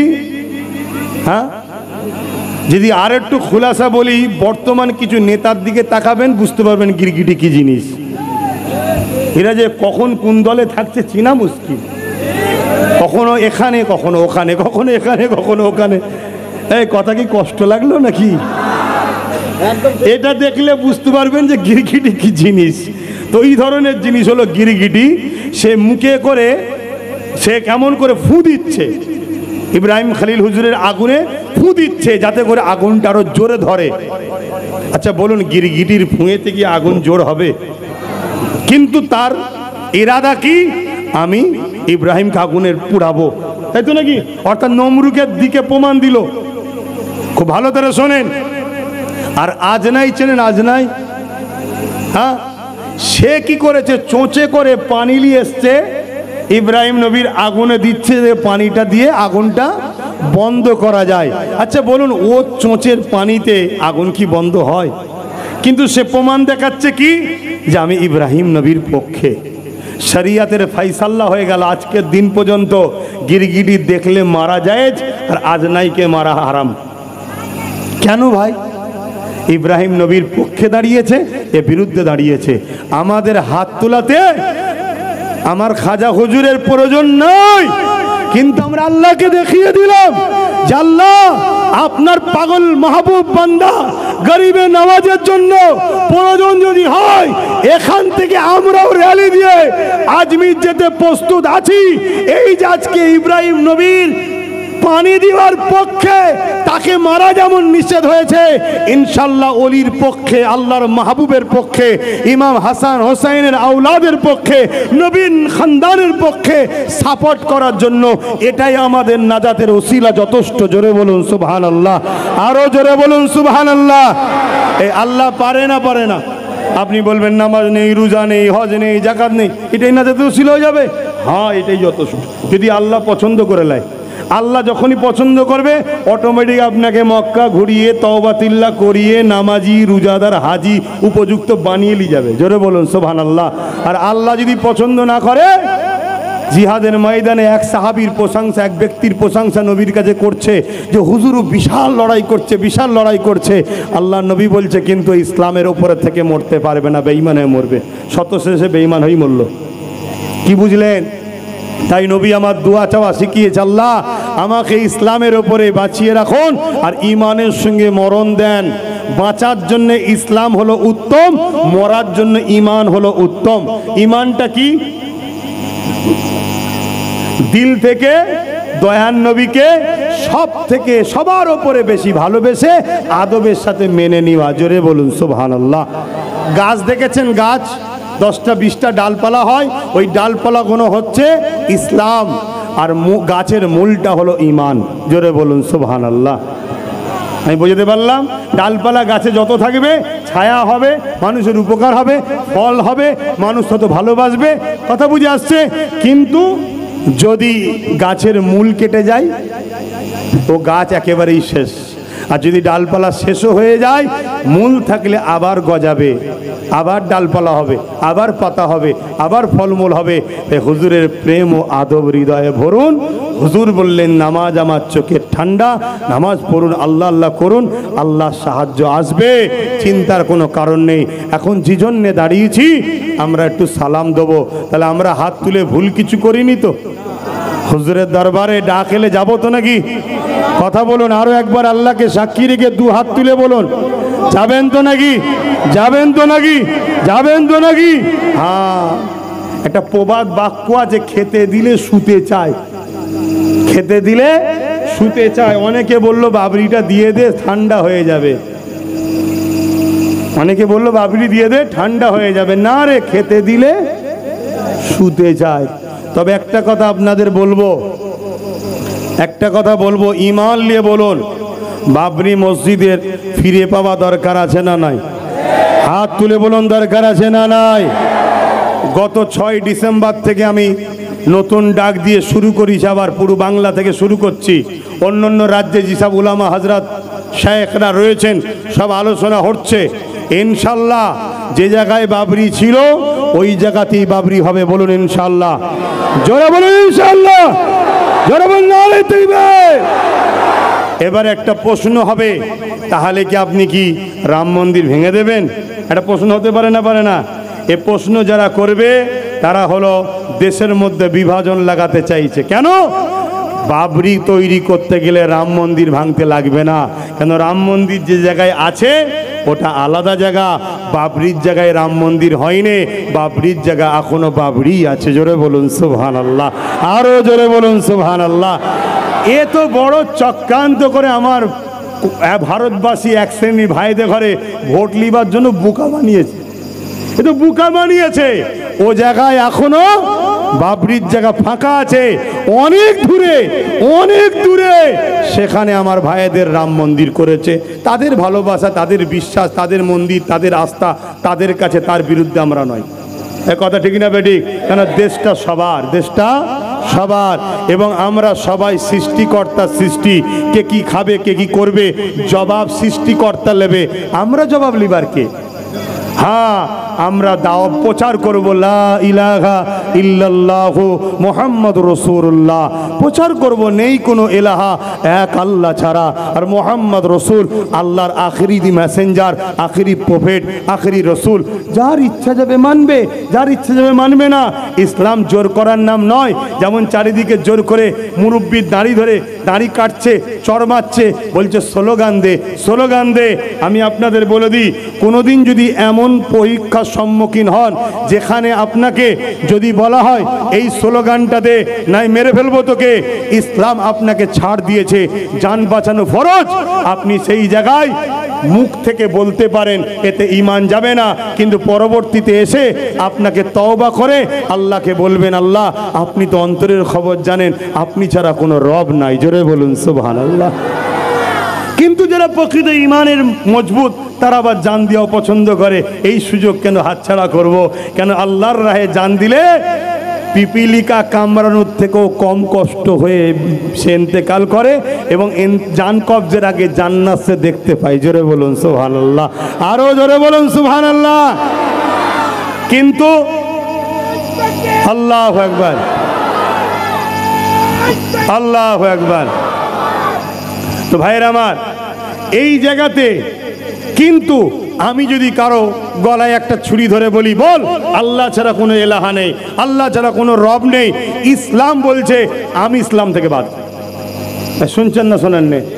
ইসলাম বলছে আমি ইসলাম থেকে বাদ। তা যারা আজকে এই দেশের মধ্যে সব বিভাজন তৈরি করছে তারা কোন ধর্মের আমি জানি না। কোনো ধর্মের সঙ্গে নিজে থেকে জড়িয়ে আমি কোনো ভালো মানুষকে আঘাত দিতে চাই না, কিন্তু তারা যে ধর্মের সাহারা নিচ্ছে সেই ধর্মগুরুদের উচিত রাস্তায় নেবে তাদের বিরুদ্ধে আন্দোলন করা, মিছিল করা। না হয় মূলত তাদের এই গুন্ডাগিরির জন্য তাদের ধর্মের কিন্তু ক্ষতি হচ্ছে, তাদেরই ধর্মের ক্ষতি হচ্ছে। কেন? ধর্মটাকে গুন্ডার দিকে নিয়ে চলে যাচ্ছে, ধর্মটাকে সন্ত্রাসের দিকে নিয়ে চলে যাচ্ছে। ঠিক না বেঠিক গো? কোন মুসলমান যদি দাবি করে অমুসলিমকে বোম বন্দুক দেখিয়ে কলমা পড়াবার কথা বলে, আমি আপনাকে চ্যালেঞ্জ দিয়ে বলে যাচ্ছি, ইসলাম ওই মুসলমানকে তার ধর্ম থেকে বাদ দিয়ে দিয়েছে, ও মুসলমান নয়। মানে ইসলাম প্রেম শিখায়, ভালোবাসা শিখায়, ভাতৃত্ব শিখায়। তুমি হক কথা বলো, ওর যদি দিল থেকে পছন্দ হয় নেবে। জুলুম ইসলামে হারাম। কথা ক্লিয়ার? আসেন সালাম পড়িয়া নবী সালাম ইয়া রাসূল ইয়া হাবিব সালাম সালাওয়াতুল্লাহ ইয়া নবী নামো পিয়ারা ইয়া রাসূল নামো পিয়ারা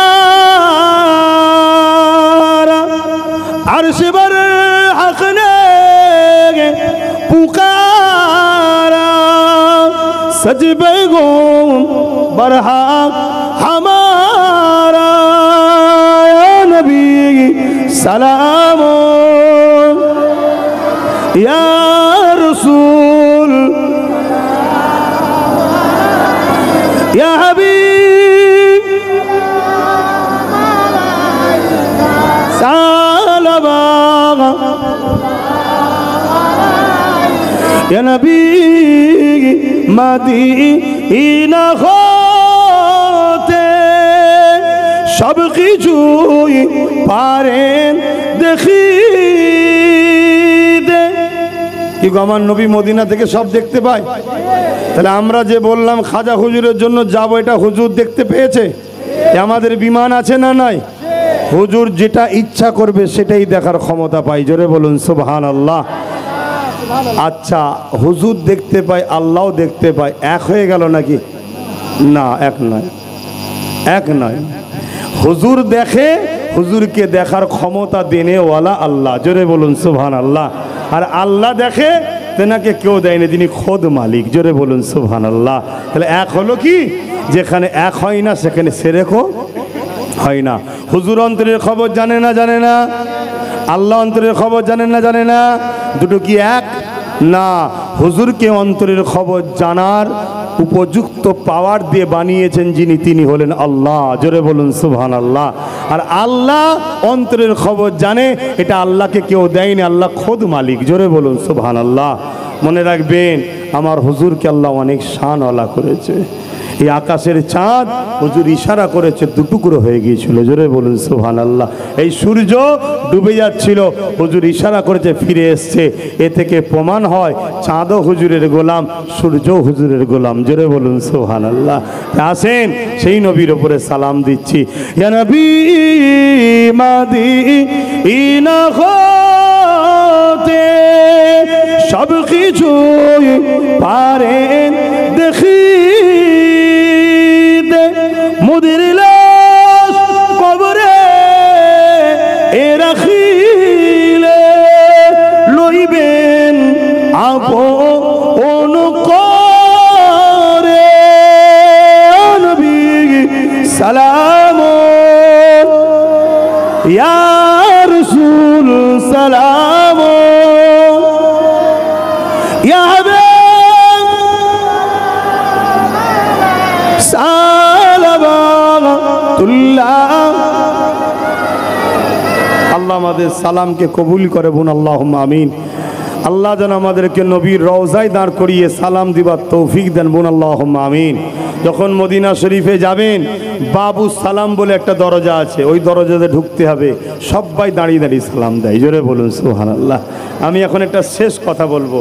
আমার আলোচনা, কথাতে, ভাষাতে, ব্যবহারে আপনারা কেউ কষ্ট পেয়েছেন? কষ্ট পেয়েছেন?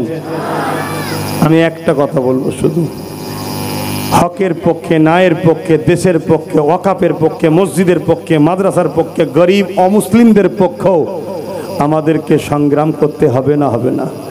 জোরবন করতে হবে না? হবে না?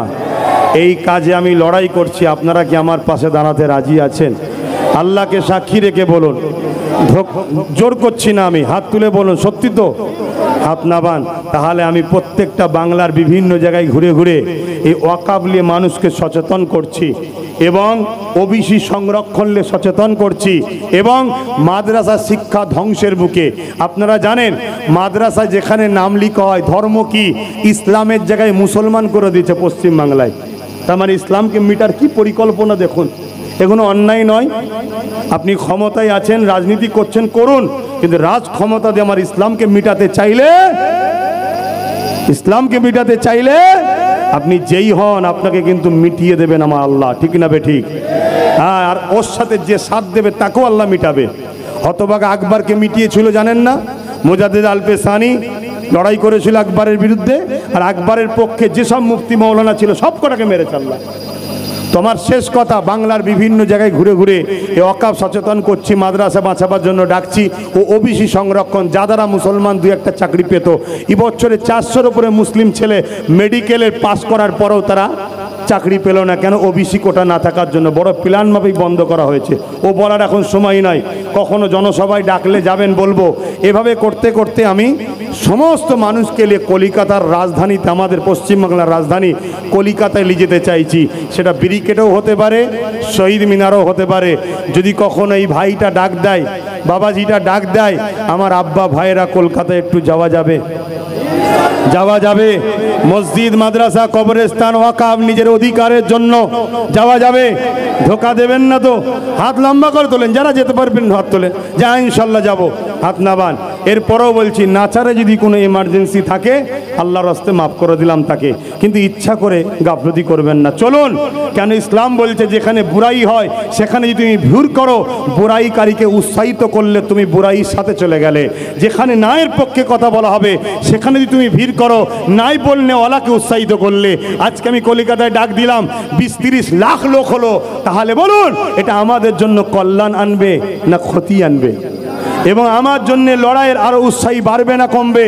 তাই আগামী দিন আপনারা খবর পাবেন, আমার এই বাপের দ্বারা খবর দেবো ইনশাল্লাহ, এই হাজি সাহেবের দ্বারা খবর দেবো। আর আমার তো আর একজন এলো না, সে কোথায় গেল? ওর নাম কি জানো? জাকির ভাই তো এলো না। তো যাই হোক, এসেছে জাকির ভাই, হ্যাঁ কোথায় কি জানি, যাই হোক। দেখ, আমার এই ভাইয়ের দ্বারা খবর পাবেন, কিন্তু এই ডাক থাকবে কোনো রাজনীতির ব্যানার নয় ভাই। ফুরফুরা শরীফ আহলে সুন্নাত ওয়াল জামাত আমার পক্ষ থেকে ডাক থাকবে। আলেম উলামারা থাকবে। আপনাদের অসুবিধা আছে? এই আলেম উলামা থাকলে অ্যালার্জি হয় না, তারা থাকবে। কোনো রাজনীতির নেতা কিন্তু আমি রাখবো না, আগে থেকে বলে দিচ্ছি। কি বলছেন আপনারা, রাজি তো? নিজের অধিকারের জন্য, মসজিদ মাদ্রাসার জন্য, ন্যায়ের জন্য, দেশের জন্য, গরিবের জন্য, সে মুসলিম হোক আর অমুসলিম হোক, ওমার দেখার দরকার নেই। মানুষ গরিব বিপদে আছে, তার অধিকারের জন্য আগামী দিন ডাকবো। সংবিধান যে রাইট দিয়েছে, সংবিধানকে বাঁচাবার জন্য ডাকবো। আপনারা আরো একবার সাক্ষী দিয়ে বলুন, খবর পেলে হয় ব্রিগেড নাই শহীদ মিনার, খবর পেলে যাবেন তো নাকি? কথা বলুন, যাবেন তো নাকি? সব জায়গায় করে কলিকাতা, কলিকাতার পরে সমস্ত দেশের বিভিন্ন রাজ্যে আন্দোলন চলছে, সব উলামারা করছে, বিভিন্ন রাজ্যে উলামারা করছে, আরো অনেক সিলসিলা আছে তেনারা করছে। সবাই এক জায়গায় হয়ে ইনশাআল্লাহ দিল্লি যাওয়া হবে। কি রাজি আছে না নাই?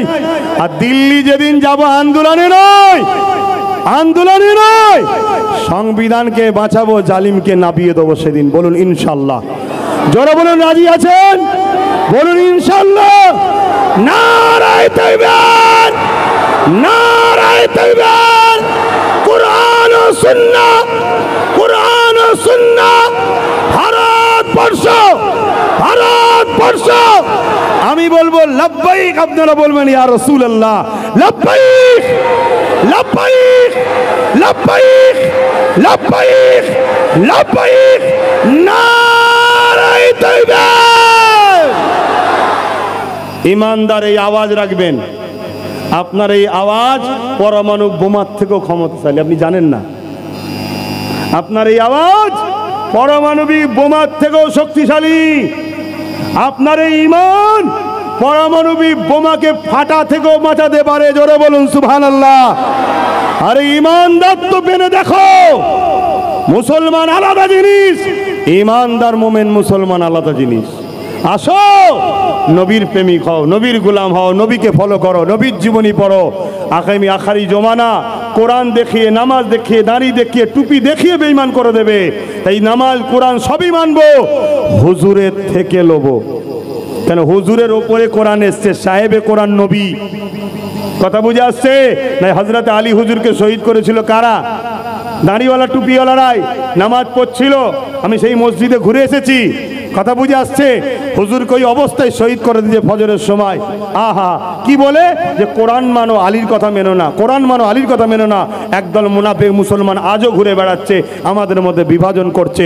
তাই কে কার পীর সাহেব কোনো দিকে তাকাবে না, সবাই মিলে হুজুরের দিকে তাকাও। হুজুরের কাছে গিয়ে এবারে যে যার পীর সাহেব, মলি সাহেব, পীরজাদা, হাই সাহেব সবাইকে দেখো, দেখে বলো হুজুরের যে আমরা তার। যারা হুজুরের নয় আমরা তার নয়। বেশ ক্লিয়ার কথা। কি একমত তো নাকি? কারণ আল্লাহ কোরআনে এটাই বলেছে, তো মাআতাকুমুর রাসূল ফাখুযুহু ওয়া মা নাহাকুম আনহু ফান্তাহু। আমার হাবিব যা দিচ্ছে নিয়ে নে, যা আদেশ করছে মেনে নে, যা ছাড়তে বলেছে ছেড়ে দে। বাস ক্লিয়ার কথা। এখন আর কথা বাড়াবো না, অনেক কষ্ট দিলাম। আশা রাখবো যে হাতগুলো উঠেছে, আমি হাতগুলো চেক করে করে নিচ্ছি পুরো বাংলা জুড়ে, তারপরে কলকাতায় যাব। আশা করছি ঠকিয়ে দেবেন না তো? ঠিক বলছেন তো?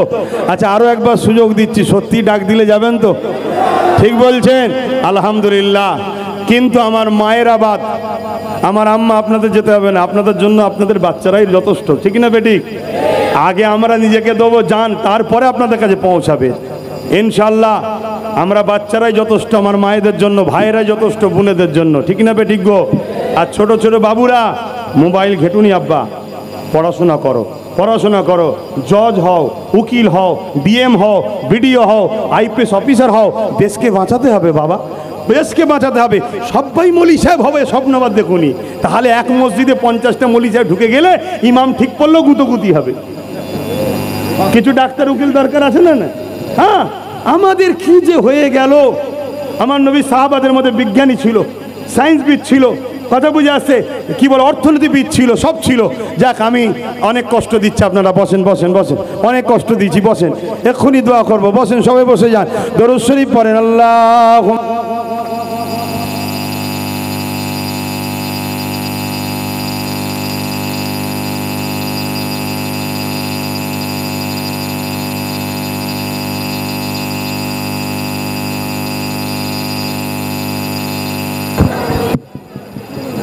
বাপজান আমার, ভাইজান আমার, সংক্ষেপ করছি, আল্লাহর কাছে দোয়া চাইব। তার আগে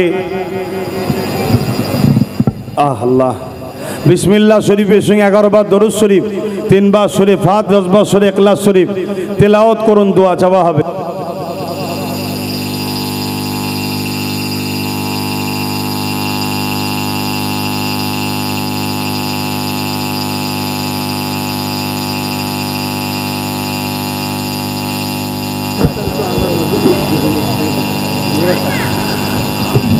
দরুদ শরীফ আল্লাহুম্মা সাল্লি আলা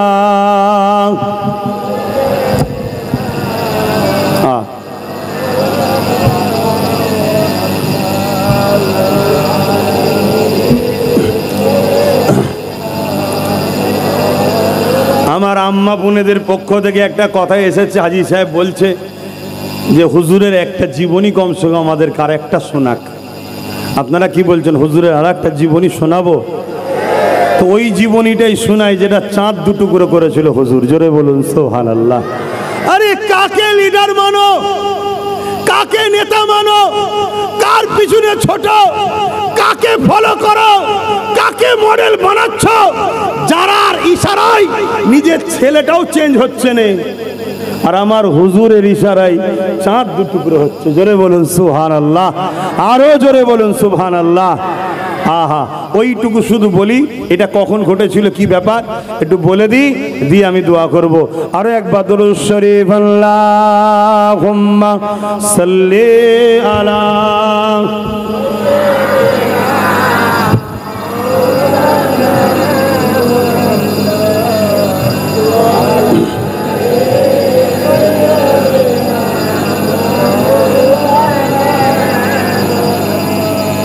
फलक पर चाँद जैसा है, नबी का नाम ऐसा है,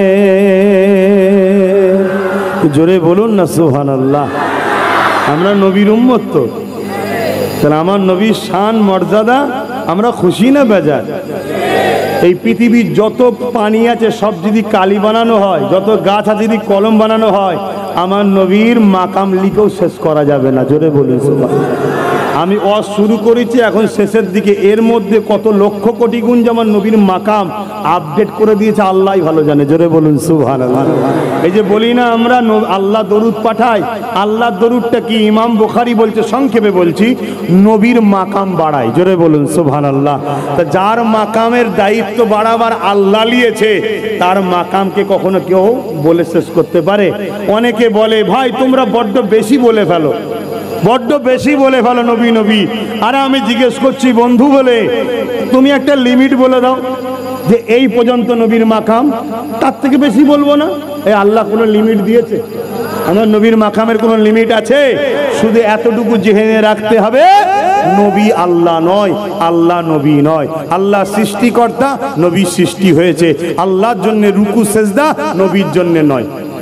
বাস বাকি যেমন করে খুশি ভালোবাসো সবটাই আল্লাহ কবুল করবে। জোরে বলুন সুবহানাল্লাহ। फलक पर चाँद जैसा है नबी का नाम ऐसा है दिलों से गम मिटाता है मोहम्मद नाम ऐसा है। মনে কষ্ট হয়েছে, দুঃখ হয়েছে, নবীর উপরে দরুদ পড়েন, দুঃখ কষ্ট কেটে যাবে। বলুন সুবহানাল্লাহ। फलक पर चाँद जैसा है नबी का नाम ऐसा है दिलों से गम मिटाता है मोहम्मद नाम ऐसा है। বসুন বসুন, না না এসব করবেন না। আলান জল আমরা নবীর খুশির জন্য বলি, নজরানা লিবার জন্য না। নজরানা দেওয়ার সুন্নত জানি, নাত পড়বো, নজরানা পাবো, ওর জন্য নাত পড়বো না। খারাপ নেবেন না, হয়তো আপনারা পছন্দ করেন কিন্তু আমি পছন্দ করি না। এটা আমি কোনো ফতোয়া দিচ্ছি না, আমি ব্যক্তিগত পছন্দ করি না, ফতোয়া দিচ্ছি না ভাই, চলবে না টলবে না এমন বলছি না, ভুল বুঝবেন না আবার। হ্যাঁ, কেন মুসাফা করা সুন্নাত, নজরানা দেওয়াও সুন্নাত। জোরে বলুন সুবহানাল্লাহ। কিন্তু আমি নাত পড়ছি হুজুরের জন্য, এর বিনিময়ে হুজুরের থেকেই নেবো, কারো থেকে নেবো না। फलक पर चाँद जैसा है नबी का नाम ऐसा है दिलों से गम मिटाता है मोहम्मद नाम ऐसा है। ये दिल जब गम का मारा हो मोहम्मद याद आता है। ये दिल जब गम का मारा हो मोहम्मद याद आता है। जुदा जब कोई प्यारा हो मोहम्मद याद आता है। जुदा जब कोई प्यारा हो मोहम्मद याद आता है। फलक पर चाँद जैसा है नबी का नाम ऐसा है दिलों से गम मिटाता है मोहम्मद नाम ऐसा है। किसी के दिल दुखाओ ना सताओ खल्क बारी को, কাউকে দুঃখ দেবে না, সে বড় লোক হোক, গরিব হোক, মুসলমান হোক আর অমুসলিম হোক, হিন্দু হোক, আদিবাসী হোক, সাঁওতাল হোক, যেই হোক, কাউকে দুঃখ দেবে না, কারো দিলকে ভাঙবে না। কেন?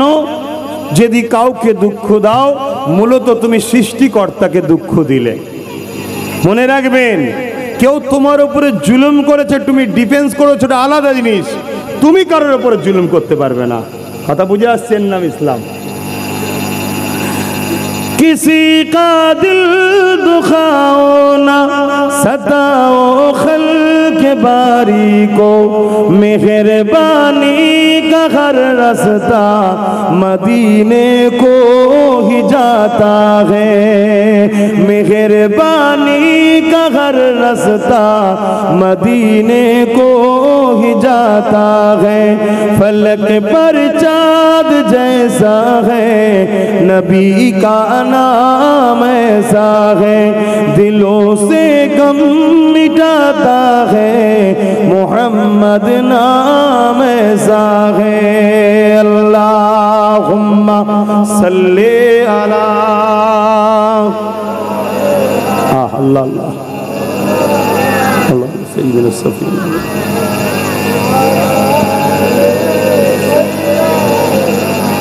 আমার আব্বাজান ভাইরা, আম্মারা, বোনেরা, সময় তো বড় সংক্ষেপ, নামাজ পড়তে হবে না। নামাজের জন্য আমি ছোট করছি, তবে এতটুকু বলে যায়, আবু জেহেল অনেক দিক দিয়ে আমার নবীকে হারাবার চেষ্টা করেছে, পারেনি, কুয়া করেছে, নিজে পড়েছে, সব জানেন আপনারা। একদিন আবু জেহেল খবর পেল ইয়ামিনে একজন জাদুকর আছে, হাবিব নাম, হাবিব ইয়ামানি, তাকে দাওয়াত করে এনেছে আমার নবীর মোকাবেলায় লাগাবে। যেমন ফেরাউন দাওয়াত করেছিল 70,000 জাদুকরকে মুসা নবীর মোকাবেলায় লাগাবার, সবই আপনারা জানেন। হাবিব ইয়ামানি ছিল তৎকালীন সময় পৃথিবীর বিখ্যাত জাদুঘর। তাহলে আবু জেহেল তাকে হায়ার করেছে, ভাড়া করে নিয়ে এসছে মোহাম্মদ রসুলকে অপদস্থ অপমান করার জন্য। আর আমার নবী আবু কুবাইস পাহাড়ের ধারে ঘুরছিল। আবু জেহেল এই হাবিব ইয়ামানি ও দোলবল নিয়ে আমার রসুলুল্লাহর কাছে গেল। কেন আবু জেহেল জানে আজকে মোহাম্মদ নিশ্চিন্তে হারবে। কেন যেমন মূর্খ জাহেলদের পিতা, তার চিন্তাধারাটাও মূর্খের মতো। আরে নবীর উপরে কখনো কেউ উঠতে পারে? তো যাক, অনেক বড় কথা। হাবিব ইয়ামানি গিয়ে আমার নবীকে বলছে মোহাম্মদ সাল্লাল্লাহু আলাইহি ওয়াসাল্লাম আপনি শুনলাম নাকি, সে সাল্লাল্লাহু আলাইহি ওয়াসাল্লাম বলে না, আমি বলছি শুনলাম নাকি নবী দাবি করেছেন। আল্লাহ নবী বললেন লা ইলাহা ইল্লাল্লাহ আনা মুহাম্মদ রাসূলুল্লাহ, নেই কোনো ইলাহা এক আল্লাহ ছাড়া, আর আমি মুহাম্মদ আল্লাহর প্রেরিত রাসূল। হ্যাঁ এটা বলেছি। হাবিব ইয়ামানি তখন বলল তাহলে আসমানে কিছু করে দেখাও। কেন হাবিব ইয়ামানি জানতো জাদু জমিনে হয়, আসমানে হয় না। জাদু জমিনে হয়, আসমানে হয় না। তামার নবী পাক সাল্লাল্লাহু আলাইহি ওয়াসাল্লাম ওই আবু কুবাইস পাহাড়ে রাত তখন হয়েছে, পূর্ণিমা চাঁদ উঠেছে। আল্লাহ নবী আসমানের দিকে তাকিয়ে বলল এ হাবিব ইয়ামানি এই চাঁদটা দুটুকরো করে দেবো? বললেন না সুবহানাল্লাহ, জোরে বলবেন না? কত বড় কথা বুঝতে পারছেন না? চাঁদ দুটুকরো করার কথা বলছি। যারা হুজুরের পিছনে লেগেছে, পুরো পৃথিবীর সবকটা নেতা এক জায়গায় দাঁড়িয়ে গিয়ে চাঁদ দূরের কথা এই হ্যালোজিনটাকে বল সরে যা সরে যা, এই সরবে। তোরা কারা, তোরা কারা আমার হুজুরের পিছনে লেগেছিস? সময় থাকতে থাকতে হুজুরকে মেনে নে, দুনিয়াও পেয়েছিস আখেরাতও পাবি। আর এই কপাল ফাটা হয়ে জাহান্নামের কুকুর হয়ে যে ঘেউ ঘেউ করবি। তখন আমার কাছে বাবা স্পষ্ট কথা, খারাপ লাগছে নাকি? ও যদি খারাপ লাগে কিছু করার নেই, আমি হুজুরের জন্য বলছি, আমার জন্য বলছি নাকি? হ্যাঁ না, আমি বললাম আমার বাপের প্রশংসা করতে এসছি আমি। হ্যাঁ আমার বাপও জিনার গোলাম, আমার দাদাও জিনার গোলাম, আমার মুজাদ্দেদ সমস্ত কায়নাত। আরে আমি সিদ্দিক আকবরের রক্তের সন্তান, নবী পাকের শ্বশুরের বংশের আওলাদ, তিনিও আমার রাসূলুল্লাহর গোলাম। আমার নবীর গোলামি ছাড়া নাজাত নেই। 400 কোটি টাকা তৎকালীন সময় আমার পূর্বপুরুষের দাদু সিদ্দিক আকবর নবীর কদমে কুরবান করেছে। জোরে বলুন সুবহানাল্লাহ। 400 কোটি টাকা তৎকালীন সময়। আমি সেই ঘরের ছেলে, অহংকার নয়। আমার তো ভাই একটু মিজাজ থাকবে। যদি দুনিয়ার নেতার প্রচার করতেছে তার মিজাজ থাকে। আরে দিন দুনিয়ার বাদশার প্রচার করতে এসেছি, তাহলে আমাদের উলামাদের মিজাজ বেশি থাকা দরকার। কিন্তু আজ দুঃখের বিষয় উলামা ভাইদের মধ্যে কিছু উলামা ভাই কিছু দুনিয়াদারি করতে গিয়ে, দুনিয়ার এই তাগতি শক্তিকে খুশি করতে গিয়ে নিজেদের অস্তিত্বকে মিটিয়ে দিয়েছে। কেমন পৃথিবীতে সহিংসা আছে যে উলামাদের সামনে দাঁড়িয়ে কথা বলতে পারে?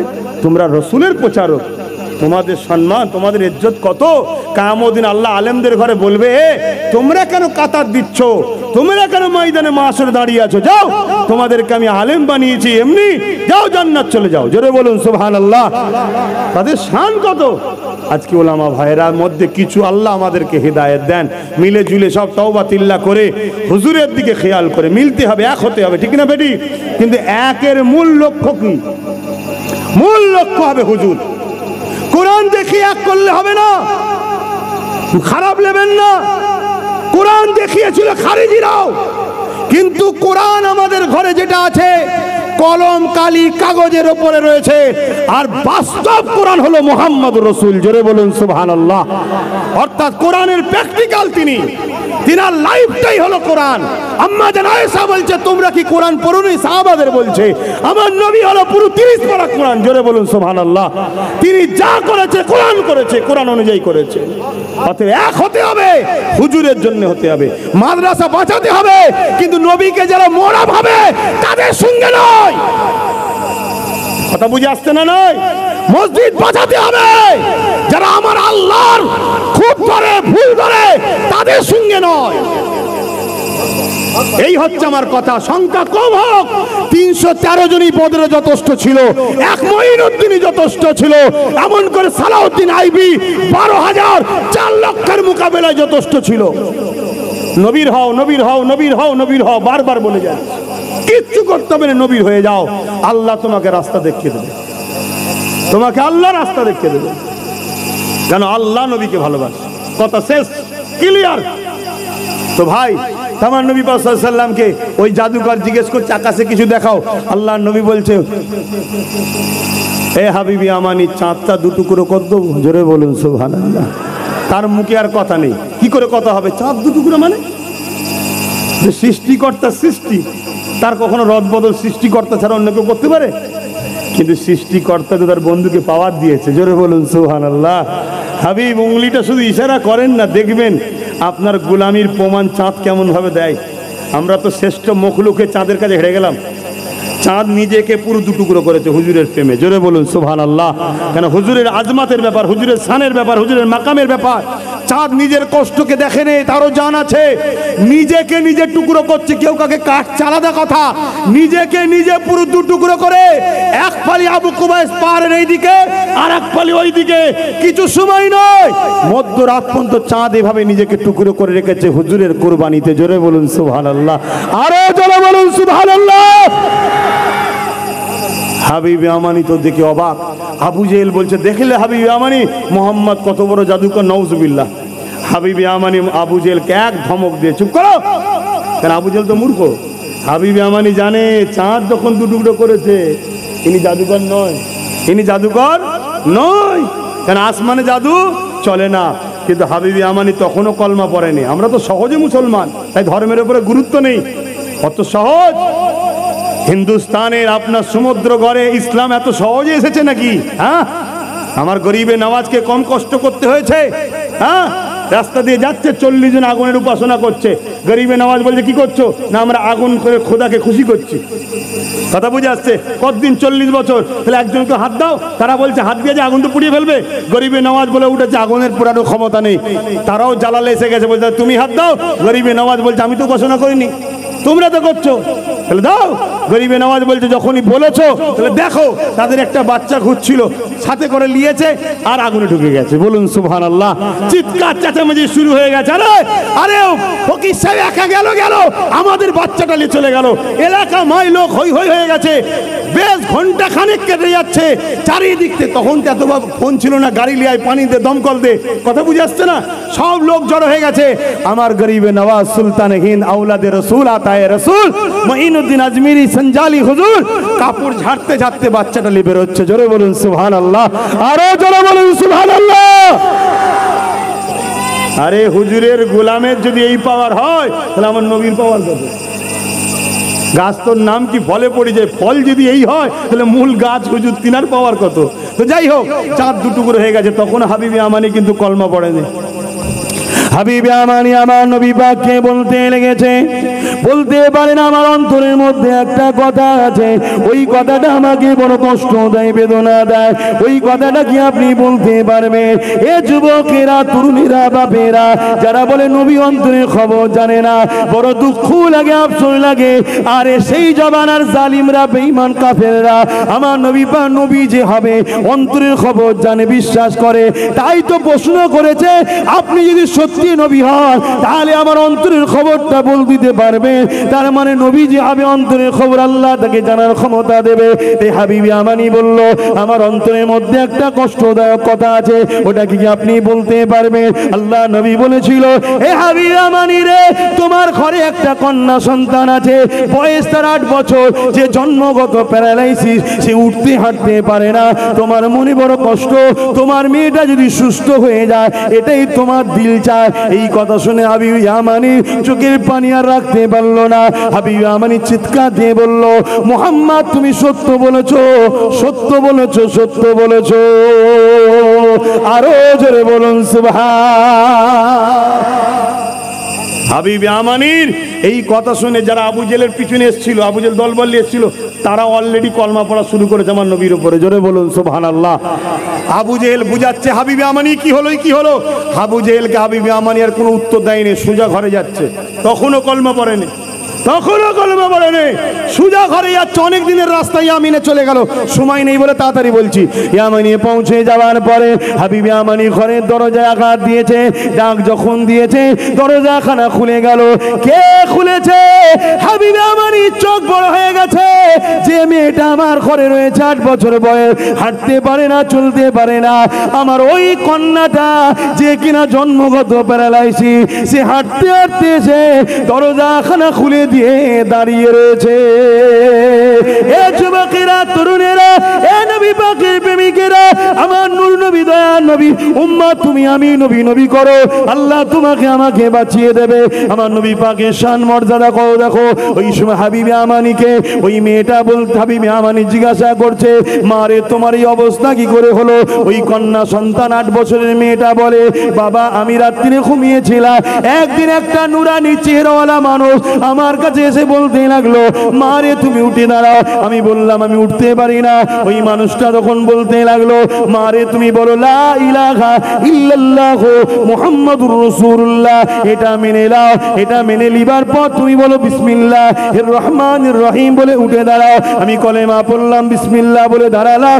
বাবা আমি শুধু দাঁড়াতে পেরেছি না, হাঁটতেও শুরু করে দিয়েছি। এ যুবকেরা, তরুণেরা, হাবিবে আমানি কাঁদতে লেগেছে, আর হাবিবে আমানির মেয়ে বলতে লেগেছে, বাবা ওই নুরানি মানুষটা আপনার জন্য একটা মেসেজ দিয়ে গেছে। কি মেসেজ বলেছে? মা রে শোন, তোমার বাবা হাবিবে আমানি খুব শিগগিরই তিনিও এই কলেমা খানা পড়ে নেবে। এ যুবকেরা, তরুণেরা, ওই মহিলার কাছে, কন্যার কাছে হাবিবে আমানি জানতে চেয়েছে, মা রে বলো না, বলো না, যাকে দেখেছো তিনার হুলিয়াটা কিছু বলো, খবে দেখেছো হুলিয়াটা কিছু বলো। হাবিবে আমানির কন্যা এমন করে হুলিয়া বলতে লেগেছে, তিনাকে এমন দেখতে, 2 ভুরুটা জোড়া, বাবরি চুল, চেহারা নূরওয়ালা, মাথায় পাগড়ি, একটার পর একটা বর্ণনা করতে লেগেছে। আর হাবিবে আমানি চিৎকার দিয়ে বলে, মারে বুঝতে পেরে গেছি তিনি কে। আর দেরি নয় করে, নয় করে না, সুজা মক্কা জমিনে এসে আমার নবীর কদমে পড়ে ইমানের নূরে কলেমা পড়ে হাবিবে আমানি সাহাবী হয়ে যায়। আরো জোরে বলুন সুবহান। এভাবে ইসলাম কায়েম হয়েছে, বোম বন্ধু লাঠির দ্বারা নয়। হুজুরের আদর্শ সময় নেই, সংক্ষেপ করছি বাপ, আসেন তওবা করি। মরব তিনার জন্য যিনি সৃষ্টি করেছেন, তিনার জন্য। জোরে বলুন সুবহানাল্লাহ।